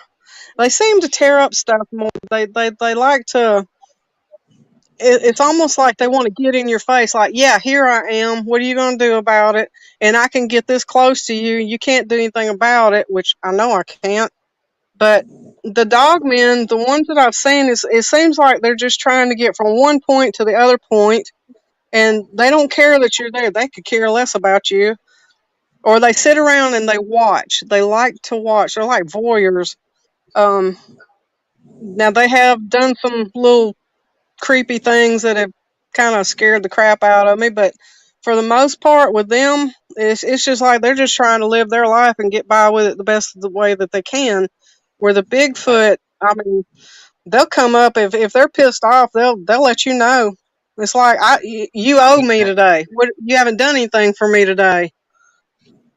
Hey, let me ask you a question. It's perfectly okay to say no. I think you told me that this was not 100% your picture. Can I just on my phone? I mean, it won't be a very clear rendering of it anyway. Do you think that I could show he that? told me that I could show it to folks. Okay.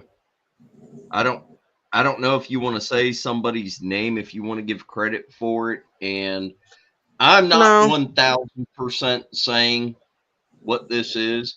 I will say, y'all, this is so hard. Whenever you're dealing with someone like her, she has a lot of stuff. She has a lot of stuff over years. Please understand that. It's like Greg. You could do 20 shows with Greg and go with a fine-tooth comb over each little thing, and each show would still take 2.5, 3 hours to really get the details out.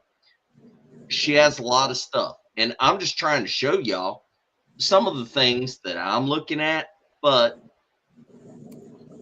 right here, it's going to be hard to show because it's just on my phone. Because I don't want to really publicize this stuff in high definition. It's not mine. In this case, this one right here is not hers. But you can look right there. Sorry. You can look right there. You can make what you want of that. I've sent it to one or two people and had them look at it. And I can tell you this. I've adjusted that every which way, and whatever that thing is, it's a real thing there. It's part of the picture. It's not something that's CGI or manipulated or anything like that. It's a real thing that's in the picture. Somebody took a picture of that. She's got a lot of stuff to what she's saying, and I will say that Lisa is very lighthearted and funny, and she's hitting a lot of stuff. She's not going through the stuff in detail, and it would take a long time to go through some of this stuff in detail, but I hope you can tell from the way that she's talking about it why we wanted to have her on, because she's got some shit, and y'all should be listening to every little bit of what she's saying. I mean, and we know a lot of people in Alabama that are like this. I know I keep harping on Alabama, but damn, Alabama is loaded with all of this kind of stuff, y'all. Sorry, I didn't mean to interrupt. Something they're talking about RH negative blood. Yes, I do have RH negative blood. You know about that? You know about that? That's the kind of stuff that we said around and group text each other, like 2-3 o'clock in the morning. Mm-hmm. You got M's on your palms. What's your blood type? Yep. Yeah. Oh, negative. Oh, negative. Do you sit around and eat graham crackers in the underwear? I mean, look, we go over everything. We're listening to it all, trying to figure it out. We ain't really figured much out, but we try. I mean, look, we leave no stone unturned. I'm talking about, look. That is true. We take it everywhere, don't we? If y'all if you ever saw our private text, I don't know if I don't know if I'd be mortified or if I'd be fucking proud at this point, because it's like it's gone through so much stuff that you can't deny it. Look, we're striving to get matching straitjackets one day. If you had a kid, I'm gonna be up on my roof building a nest one day. If you had a kid that had robbed the most banks in American history and like fist fought 5 police officers, stole a car and made it into Canada, and he was like the most sought after criminal in history, would you be ashamed or would you be proud at that point? That's what our text is like. Yeah. I'm sorry, Lisa. We're No, going to corrupt fine. you. She's talking about how to know if she's been struck by lightning. No, I have been buzzed though. I used to a long time ago. I worked at a paper mill, and I drove a spot truck for a long time. And we had the woman that was over our warehouse. She didn't give a crap. She wanted you outside. It didn't matter if the rain was blowing sideways, lightning striking everywhere. I'd be out there up to my knees in water, moving trailers and stuff. And I pulled a trailer off the door one night, and lightning hit the railroad track way on down. And I about put my damn foot through the floorboard trying to get me in that trailer over across that railroad track, because you could just see it just flying down that metal. So, and then another time I was out there like that, and these aluminum trailers, I'm shutting the door up. Rain's it's like tennis ball size raindrops. My shoes are full of water. And right beside me is a light pole, and lightning came down and popped that pole, and I almost ended up on top of that trailer. It scared me so bad. But yeah, I've been Now, you said you worked at a paper mill? Yeah, I was right at almost 26 years out there. I had to retire out early when my brother got sick up in Huntsville, so I retired out early, and I went back and forth, taking care of him and stuff, and because he was really, really sick. But I was out there almost 26 years. I'm gonna guess that probably you may have worked at Cortland, and if you did, I bet I know people you know. I worked for an international paper. Yep. Cortland, when they shut it down, a lot of those guys had to come to the mill where I worked. Oh wow! And it was a newer mill. We couldn't understand that, but I don't know. I had some of the guys. My personal best in 8 hours doing trailers on and off the dock was, and that wasn't including the trailers that had scrap and replacing those on the docks. But my personal best was 78 trailers in 8 hours, and we went to a big meeting one time, and one of them was talking about how hard they worked and everything. And I just so happened in my purse, I had one of the sheets that we used every day, and I pulled it out, and he looked at it, he said, "Bullshit." I said, "No." I said, "You're talking about you do one rail car a day and 5 trailers." And I told him, I said, "This is what we do." I mean, we had a whole a train track full of rail cars that we would have to swap out and bring another set in. And I mean, it was insane. It looked like a kicked up anthill, working and stuff. But for that place to be new like that, it blew my mind that they would shut that down. Because that to me was in the perfect area. Hold on. Lisa, tell everybody how long you've gone without a TV. With what now? Tell everybody how long you've gone without a TV. A TP? A tent? TV, television. Oh, TV. It's been about 18 years. I threw my TV out. I have no use for them. I can't even tell you what's on TV now. Awesome. I thought I'd done something good when I threw my microwave out, but come on, now I feel stupid. Well, hold on. I took my TV to the dump. I put a sign on it that says "Works great. If you want it, take it." I just got rid of it. I listen to audiobooks or I had a big movie. Well, I had shelves that had all my movies on there, and that if I wanted to watch a movie, I'd either buy it or look at it on YouTube or whatever. But I don't feel the need for a TV. I can get news and everything like that. Tell them about before you moved into your cabin.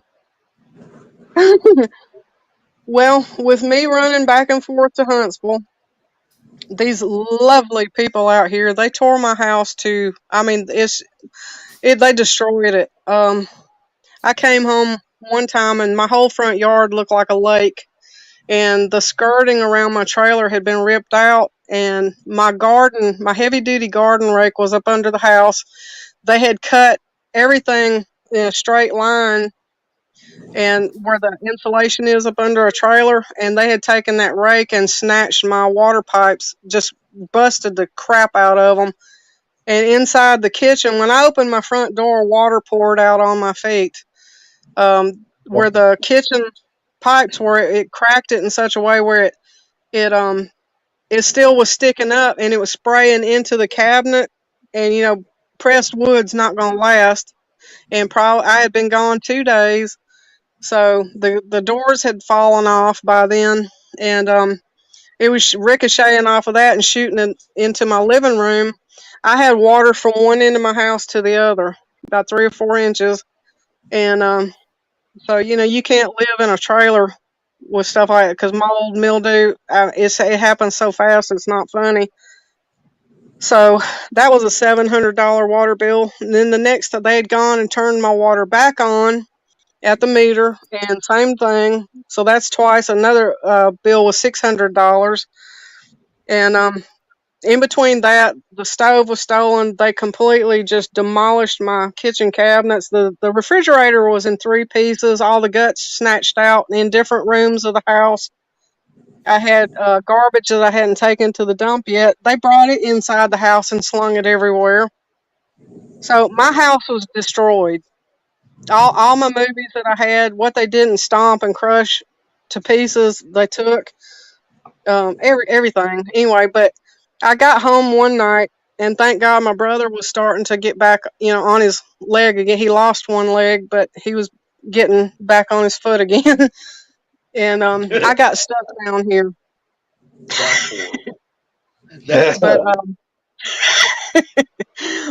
But I got stuck down here because when I pulled up, a 4-wheeler was hauling ass out of my yard.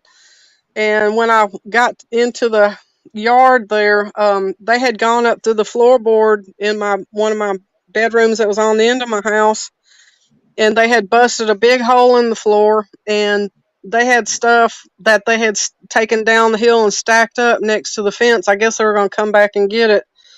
And so I couldn't leave again. And just by luck, I had been in Walmart up there, and I was thinking about going camping at Mount Sano at the park up there. And so I found a tent. It was like a 12-man tent for $50. It was on clearance. And I said, that's mine. And I had that in the car.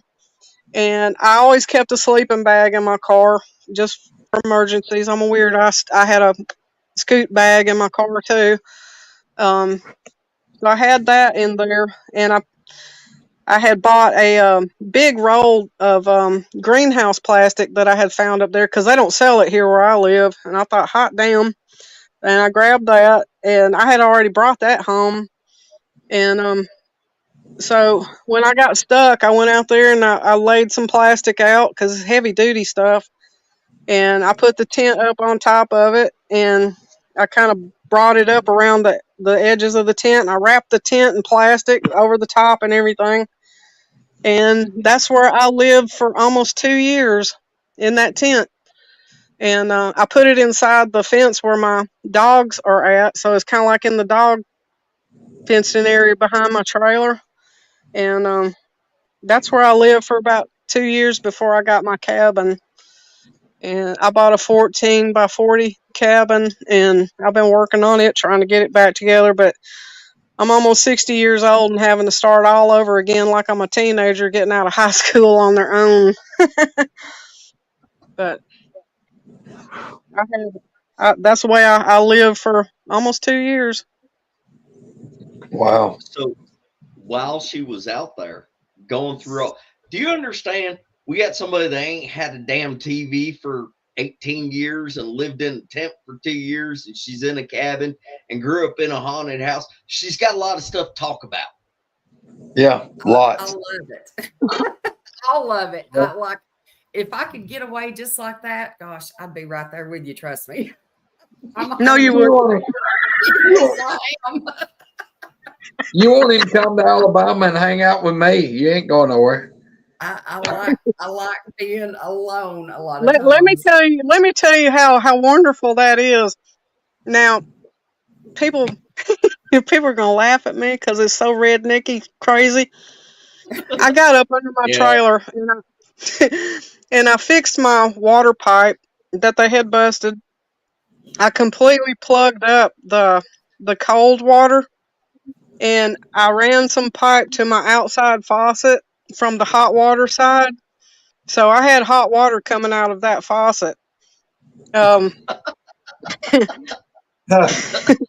One corner of my fenced in area out there, because the front part of it has privacy fence, but I had gone around on the inside and put these thick tarps up because these Bigfoot and Dogmen, my dogs were being harassed. They were being scared, and I didn't want them to get poked or get their tail snatched or something like that through the wire.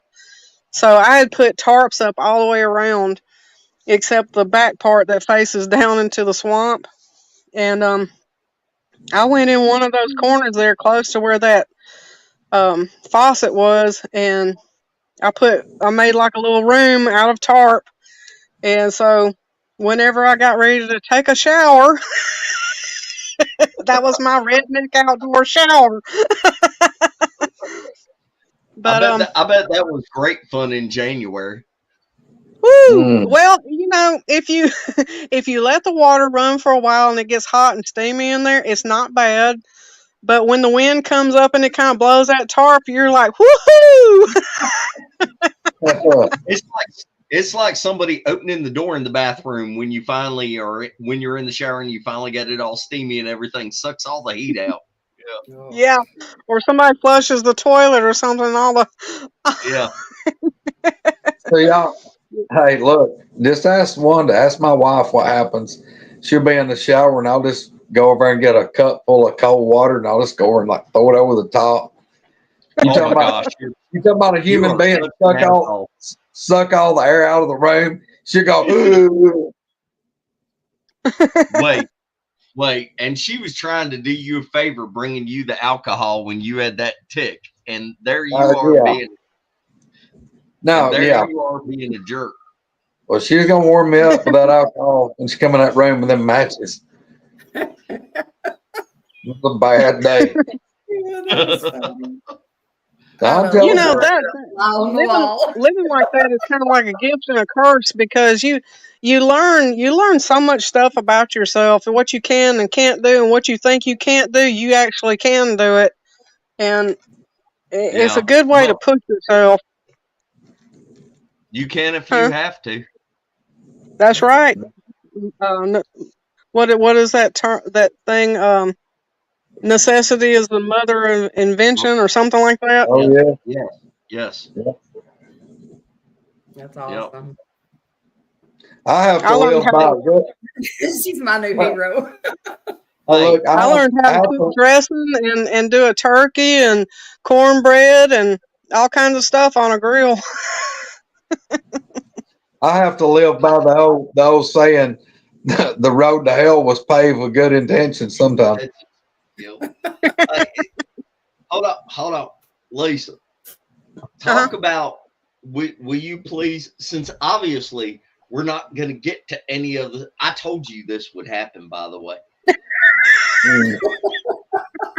I did for 2 days now. I've been like, this is gonna go sideways and there's nothing I can do about it. But for everybody that's going to listen to the show, would you talk about the very first time you saw a Dogman?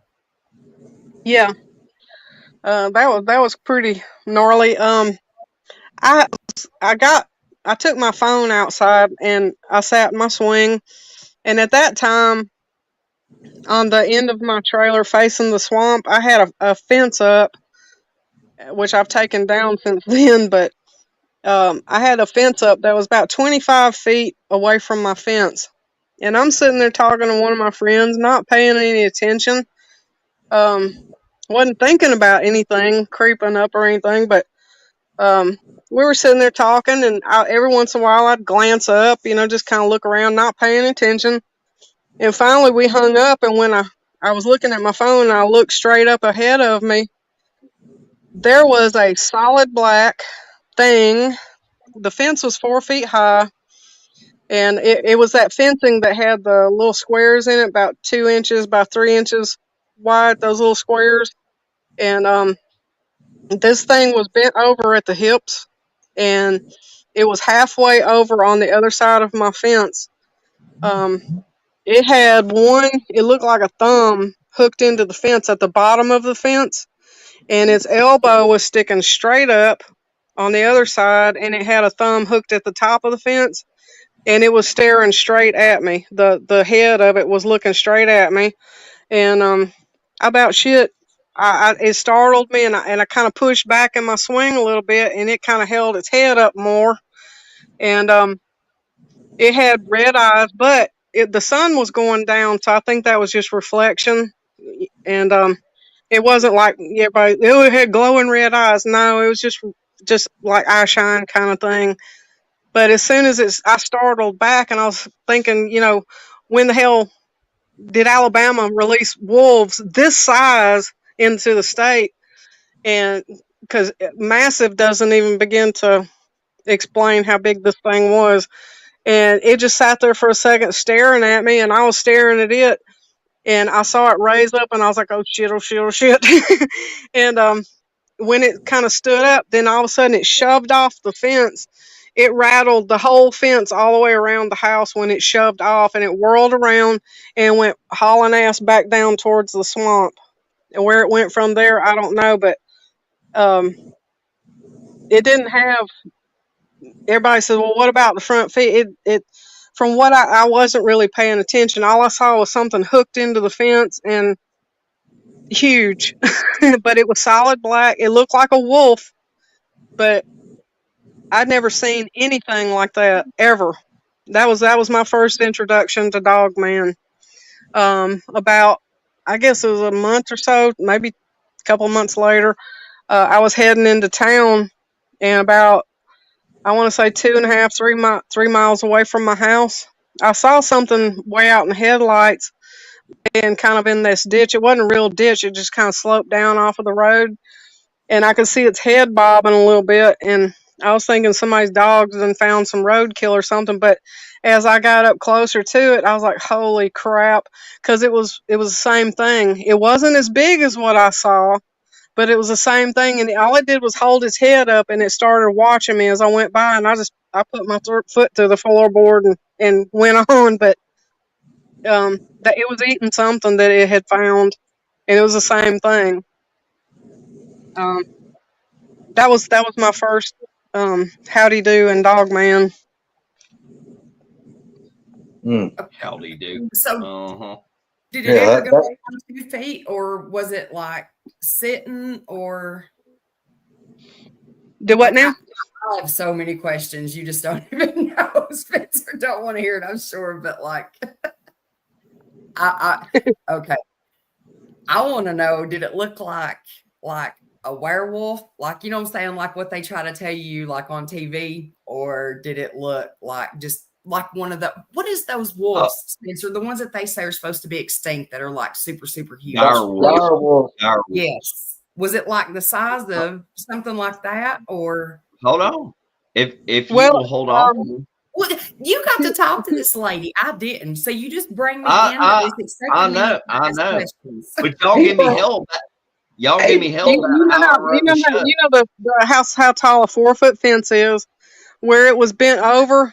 It was bent over at like where its legs hooked into its body, but even that was a little bit above the fence.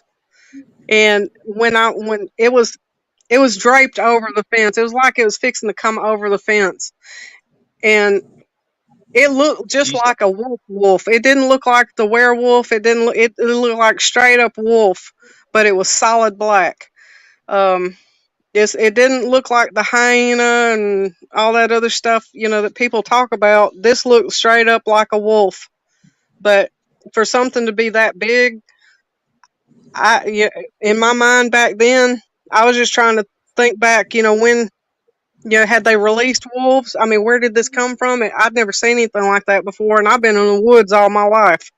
But when it stood up, it was on both, 2 feet when it stood up, and it still had like 1 foot, 1 hand or whatever still on the fence, but it wasn't like it was trying to balance itself. It was just actually had stood itself up, but in just a blink, it just shoved off of that fence and then whirled around and it was gone. And they move like a lightning bolt. You're not going to run from something like that at all. You ain't no way getting away from nothing like that. But I don't know. That was what I saw with that. It just looked like straight up wolf.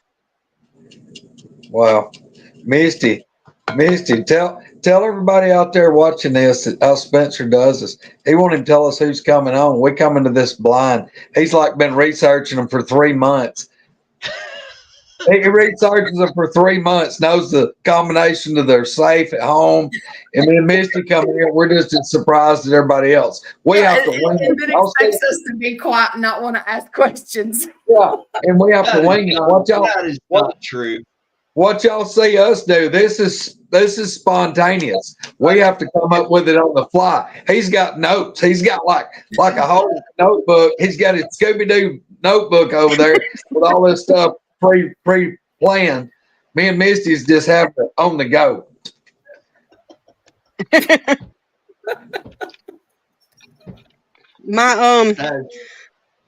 I don't know if this was Bigfoot, Dogman, or whatever, but the next thing that happened, and I kind of think it was Dogman because, and see, this is the thing that gets me. Other than that one having that red eye shine, and that was strictly off of the sun because the sun was kind of behind us or in front of it. It was behind me and in front of it. But every time I've ever seen one of these things, it's been predominantly a bright, beautiful blue eye shine. You know how some dogs, when you shine a light, their eyes shine blue. That's what I see with these. I have seen green and I've seen yellow, but as far as everybody talking about, I saw amber eye shine. I have never seen that at all. I know every raccoon out in the woods have an amber eye shine, but these dogmen, it's been predominantly that beautiful blue. But I've seen that at your house, Greg. But I didn't. I mean, that's but deer, depending on what flashlight you're using, deer will often have a blue or bluish green eye shine too. So no flashlight. I seen red and I seen blue, like a iridescent white blue color. You saw it without any kind of flashlight? Yes, I was sitting out at the fire. Ambient light? Yep. That doesn't surprise me at the man cave. I'm telling you, I seen a daggum cat up there at LBL with no light, and I'm like, Mark, there's something over there. I seen eye shine, and he shined his light over there, and there was a daggum cat over there. I can kind of, if the moon and stuff's right, like I can see better at night than I can during the day. Yeah, that's because you need glasses and refuse to get them.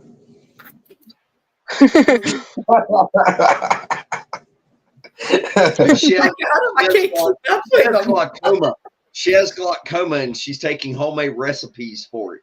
It allows her It allows her to absorb different light at different angles. Yes. What it is, she's afraid if she gets her glasses, she'll look like the souped up librarian woman. Makes me a genius. I don't know what to tell you. The stalkers will be even worse than they are now. That's it. That's what I was going to say. She's doing a public service right there by not getting the glasses. Well, Yeah. you know what? If she has that throwback gene, her eyes may be doing something kind of like what do you call it, Neanderthal people. Yeah. A guy that I knew, I told Spencer about this. A guy that I knew, he had a job that made it in such a way where when hunting season came around, it's like he worked 6 months and he was off 6 months. And in that 6 months he was off, he hit the woods. You never saw him again till he came back out at the end of the season and went back to work. But every time he would go out, when he came back in, he had to go to the optometrist because during the 6 months that he was out in those woods, he had another lens that grew in over his eyes, and he had to have that taken off every single year. His optometrist told him, he said, there are people that are like this. He said, and it's a throwback gene. And he said, what it is, he said, is protect your eyes from wind, the elements, dust, things like that. He said, and it never affected his eyesight, but it was like an extra protective layer over his eyeball. And, maybe folks that can see stuff, maybe they've got something similar to that. Maybe it's a throwback type thing. I don't know. But, That's a really good That is point. that is true with certain people, and like me, I'm supposed to wear sunglasses if I'm outside. Period.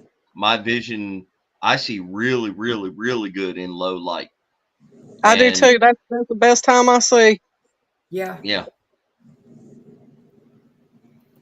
As far as I know, Roger's the only one of us that's got Neanderthal DNA. That's because Roger got suckered into doing that gene test or whatever, DNA test.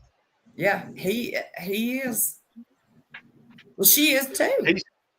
He's sexy though. He's like got the Cro-Magnon sexiness going on. Yes, you call it that. Lisa, the highest percentage of Rh negative people are the Basque.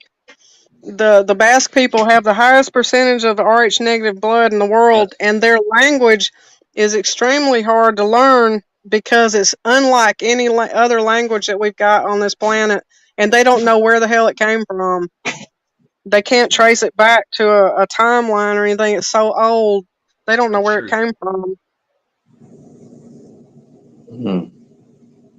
That's crazy. And the Rh negative, from what I've read up on it, they can only go back about 25, 30,000 years, and they said that. Of course, they say it popped up, but I think it's probably maybe older than that, unless we're hybrids. I don't know. I think they probably weren't testing for it to be specifically clear on that because it's a subgroup. Yeah. But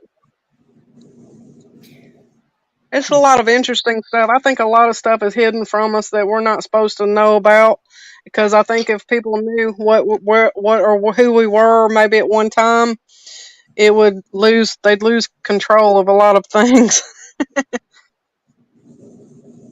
What do you That's think? my conspiracy theory coming out. 1,000%. What do you think boogers are? I think they're a type of people.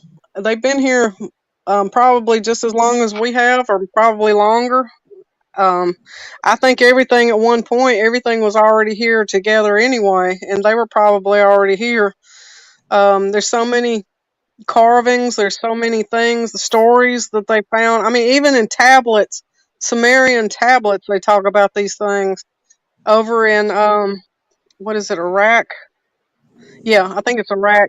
They've got petroglyphs on rocks over there that show dogmen. And they're carrying, one of them shows a, what do you call those extinct cows? Roak or something like that. They're real aggressive, but they were huge. And it shows two of them carrying one of those things after they've killed it in these petroglyphs. And then there's another one where a dogman is dragging a young hippo. So they've been around a whole lot longer than what people think they have. And I think this is probably a type of people, because even the Xerxes, the Prince of Persia, there's tablets that show the contents of his storehouses, and they found one that showed tribute that was paid to an island once a year. It was like, if I remember right, 10,000 bows and the arrows, 10,000 of this, bushels of this, and animals of this quantity or whatever that were sent to that island every year. And it was to a race of dog-headed men. And it was talking about they couldn't speak, they could bark. They used a type of sign language to make themselves understood.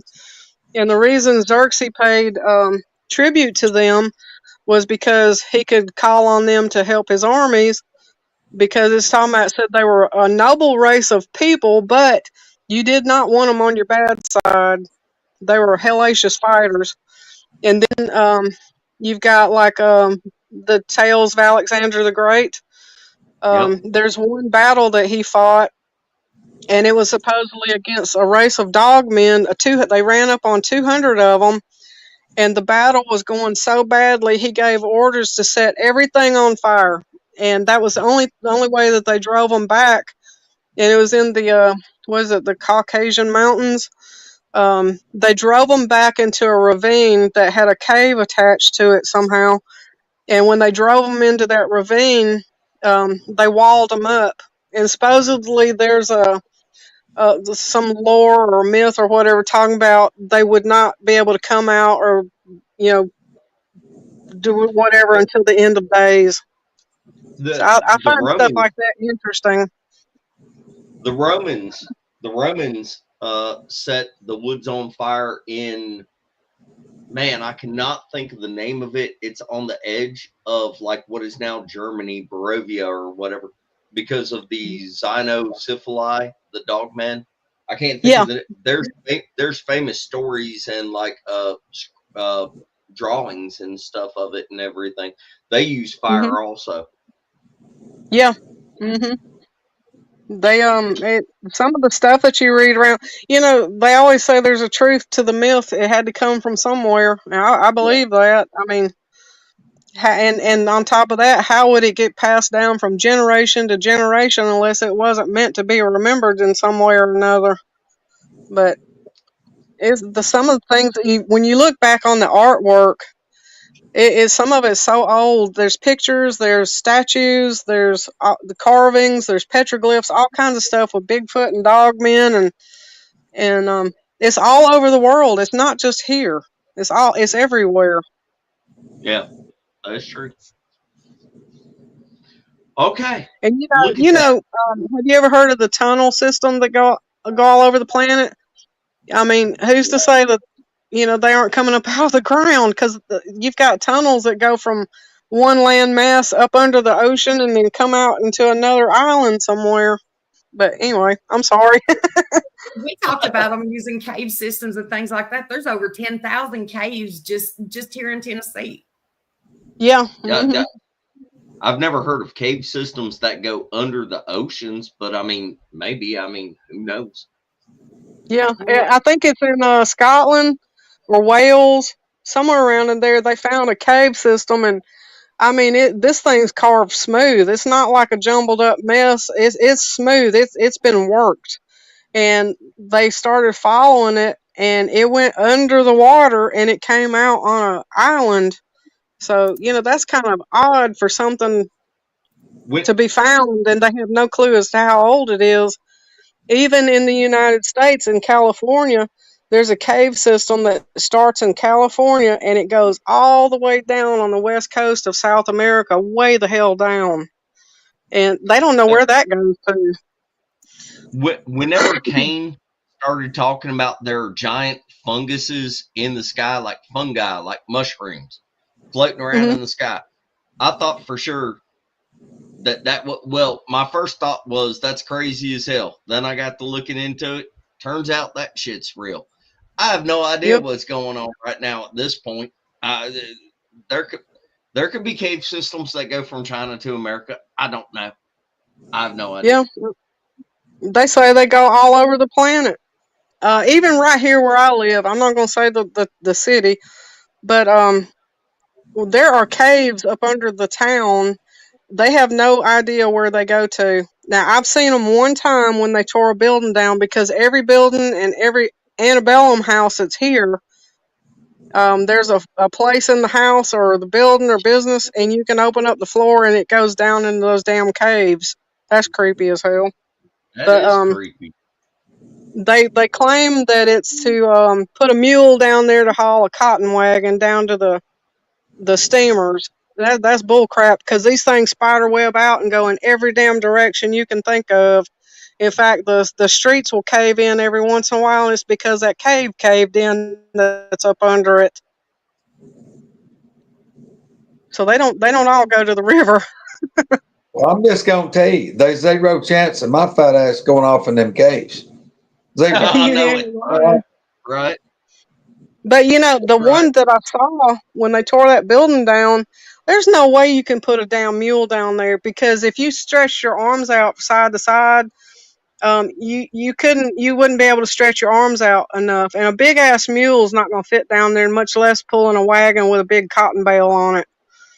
And I just don't know. I don't know what they were for, but they're smooth. And it looks like concrete, kind of. I don't know who they don't even know who made them. When the city started growing, they don't even know who made them. So that's up under the town here. Everybody stop. It's 2.5 hours. We're not done yet, Spencer. Have her on night. Stop it. I've got stuff to do. Have her on Night Owls and go for 4 hours about all this stuff. I don't even know what to think anymore. I started out with the Bigfoot and Dogman show. We started talking about like demons and possession. She's on the cave systems. This has been awesome. Alicia, what are you doing? We got no more time. Just. I'm sorry. I told you it was too much. I told you it was too much. That's the reason people call me crazy. It's just too much. Hey, look, Spencer's like the little brother that went to town with Dad, and he come home with a new toy, and he just shows it to us and then runs off with it. He's like, look what I found. Oh, ain't it pretty? You can't touch it. No. It's all part of my master plan to have everybody come back for the next show. Me and Misty's gonna be sitting here going, he didn't even let us hold it. He didn't let us talk. He didn't let us talk. He didn't let us do nothing. You are so full of shit, mister. I was on a show for 3 hours last night, and now you're delirious. Be quiet. Oh my God. And y'all have your own damn show. I'm telling you, it's just Misty's just going to have to set up a night owl, and we'll because she said a while ago she was a night owl, so she'll just be dandy. Yep. Well, I mean, you asked me what I thought about Bigfoot, Dogman, and stuff. We don't know what was here before. Sometimes I think pre-flood things, what's left, we're like a remnant. There's so much stuff out there. They always say the pyramids were for burials. They've never found anything like that in there, but they have found where there's drill holes and there's rusted spots there that run down the walls where something probably over the thousands of years deteriorated and left rust stains. But there's no smoke stains up in there. But there was a guy talking about in the Queen's Chamber, when you go in there, the walls, the floor, the ceiling has a thick layer of salt in it. And he was talking about if you add a certain chemical, it sets it up where it produces hydrogen. What if those pyramids were like something to change the atmosphere or to fuel something? Because there's a hole that goes straight out through the pyramid from that chamber. What if something had to hover over that and suck up hydrogen and keep on pooting along? Yeah. Well, I mean, I keep reading where they think that part of the stuff under the pyramids is like a no joke. It's like a giant, either a battery or a way to produce electricity, like it was a generator. So who knows? Yeah. Who knows? Yeah. But There's so much So what? stuff so much ancient stuff. It blows your mind. And it's like infinitely small is infinitely large. You can go from one extreme to the other, but if you can sit there and you can look at it, it pops right out at you. If you can Yeah. see it. Yep. So did. Oh, there he's back. Yes, No, and I've Uh-oh. got a guy coming to Did he do have to some go get a stuff. drink? He No, may I've got have. I've got a guy that's coming to till the garden and take down a couple trees and stuff. Oh wow. tilling garden trees and stuff. That'll Yes. probably be super inexpensive. No, it's not going to be inexpensive, but this is the only time he can do it. Yeah. All right, y'all. Can we please have her just back on for part 2? Pretty please. Sure. If she'll do it, she may not. She might be afraid. I'm Lisa, having fun. I'm just flowing along with you guys. Whatever you want to talk about. Well, that's awesome because look, what you've done exactly what we want people to do is feel comfortable and just be yourself because that's all we ever do. yes. You know, I'm gonna tell y'all, and I know on the group a little while back, I was on y'all's group and I posted something. And everybody got mad at me. I did not. I absolutely did not mean to come off as being an ass, and I apologize to anybody that thought I was Stop. being. I told Stop. Spencer, I said, I don't realize sometimes the way I write the way that I talk, and you can't put inflections and things and stuff like that. And it was not my intention to make people mad, and I do No, don't worry apologize about for that. that. Don't Look, even here's worry the about deal. that's all in the Yeah, past. I talked to some people about it, Stacy and everybody, and I kind of thought maybe that's who you was when I seen the name and I seen that, she was kind of commenting that don't worry about that. Like we all that it's so hard to put stuff It, into text and it, take it yeah. the way it is. I mean that's don't even we worry about that at all. we've all done it. Hell, I've gotten All kicked of off us of have, more. yes. I've gotten kicked off more Facebook pages than I belong to now. No doubt. That's I'm exactly right. ornery. I don't leave my house but maybe once or twice a month. I don't know anybody out here that I live around. I might know their first name, but I live by myself. I do my own thing, and whatever somebody wants to do in their little world, I don't care. They truck it on, rave on, do whatever they want to do. Just leave me alone. But I'm If y'all would probably like talk to her, like like a hermitess or whatever you want to call a female hermit. No if doubt. y'all would talk to her one on one, she's got so much stuff that goes every which way, and she is so funny.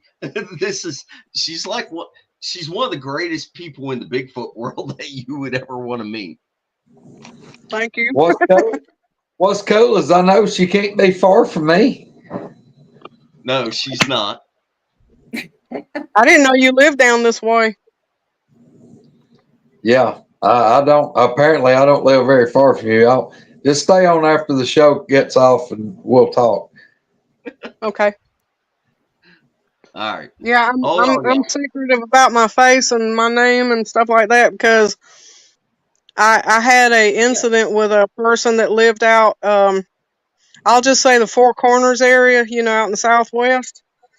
And I was asking him questions when I was all new to this stuff, and I was telling him about what went on out here, and he called me up out of the blue one day. We had talked on the phone one or two times, and he called me up out of the blue one day wanting to know what my work schedule was, because he said he was going to be calling me in a few days. And so I told him my work schedule. I was on evening shift, so that meant I left. I had to be at work at 2:30, and I left the house and I went around on this dam out here. It's around a fish pond, and there was a truck sitting there, and this guy was standing out looking down at the dirt, on the edge of the road. And I thought, golly, that man looks familiar. And I kind of turned back and looked, and the tag, it wasn't from around here. So I went on down. I was thinking, what the hell? I went and turned around. I came back. Well, when I came back, he had already gotten his truck and had left. And when I got back to my house, this sucker had pulled up in my yard and was fixing to get out.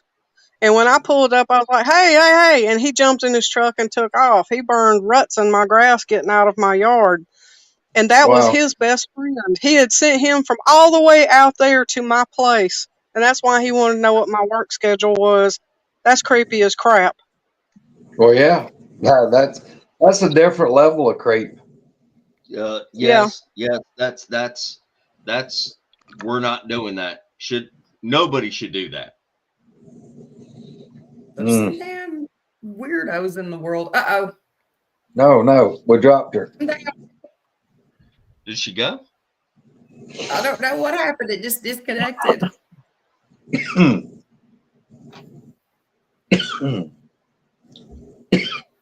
Give her a minute and see if she wants to come back on.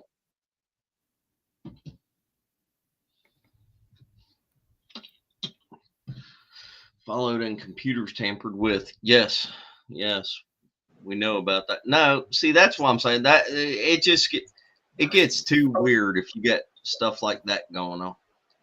That's why I'm an advocate for people to walk tall and carry a big pistol.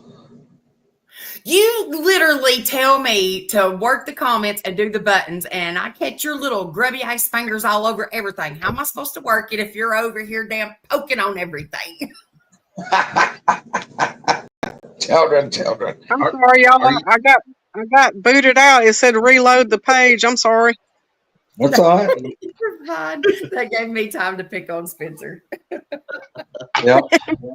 All right. Well, we've been 2.5 hours. If she's willing to, we'll get her back on, and we can actually do some in-depth stuff on the Dogman, the Bigfoot, and everything.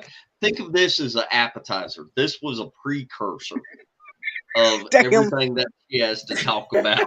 This was awesome. I ain't gonna lie. Partake of my life meal.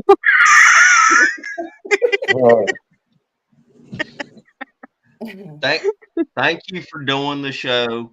Thank you for coming on and talking about what you did. Will you come back on and do a part 2 just so everybody can actually ask questions? Yeah. And thank you.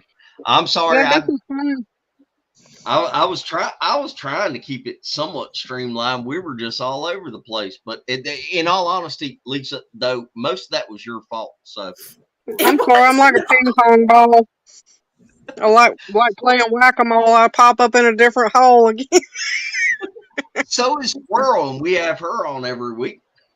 Oh my God. Well, women, we have snakes in our brains, and we can't control all of them. They're like little slippery eels, and they pop out every little hole that we got, and you got to bash them back, and then another one pops out in another little hole. It don't take much to get sidetracked, does it? Like literally, just like she said, you go from one thing to the next, and it's like, and there's 10 other things trying to get your attention. Yeah, it's like banana. Everybody loved you, and I'm gonna get no end of fucking criticism on the comments after this show. And Greg gets to sit back there and laugh and just make fun of me the whole time.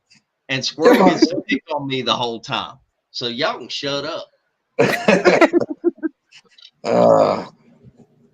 We only do it because we love you.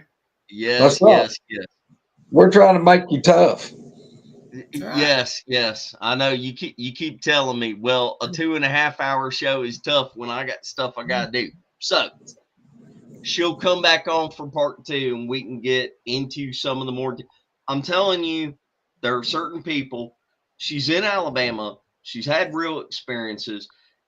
It's like Greg. It's like Kumba. It's like Troy Allen that's listening right now. There's no way you're going to cover everything in 2 or 3 hours. That's not going to happen. But, yes, shut up, Wendell. I see your stupid ass comment. But anyway, we'll get her back on. We'll go over more of the stuff. I hope you got a taste for it, and I hope you enjoyed the show. And I'm sorry, but really, in all honesty, I do have to get off here. But Lisa, stay on. Don't go anywhere real quick. We'll talk to you backstage here in 1 minute. Okay. For everybody that watched the show today, thank you very much. Squirrel, Greg, take it away. Big love, everybody. Thanks for hanging out with us. Bye, everybody. Nice to meet everybody. Hey, once again, I'm throwing it out there. Anybody that's trying to join the Facebook group, answer the questions. Answer the question. Every week, there was like 30 this week. Greg and Robbie had a show on Jessica Jones last night. Robbie's got a new book out. Go check that out. Yes. Hope DA is feeling better. I'm not 100%. Yeah, he's supposed to have his internet back up and going, I think, Tuesday. So they may be having another show Wednesday. But yes, go check out Robbie Raines' book. If you don't, you're missing out. Go check it out. And Mark Newbill, Sawdust Beast, just put out a new video about the trip that they just went on. Go check out Sawdust Beast. That's where a lot of us come from. Anyway, all right, y'all. Yep. Thank you. All right. See y'all later. You be quiet, Lisa. Just wait backstage. All right. Bye. I'll be a mushroom. That's right. Be in a corner for 1 minute. All right. Bye. See y'all.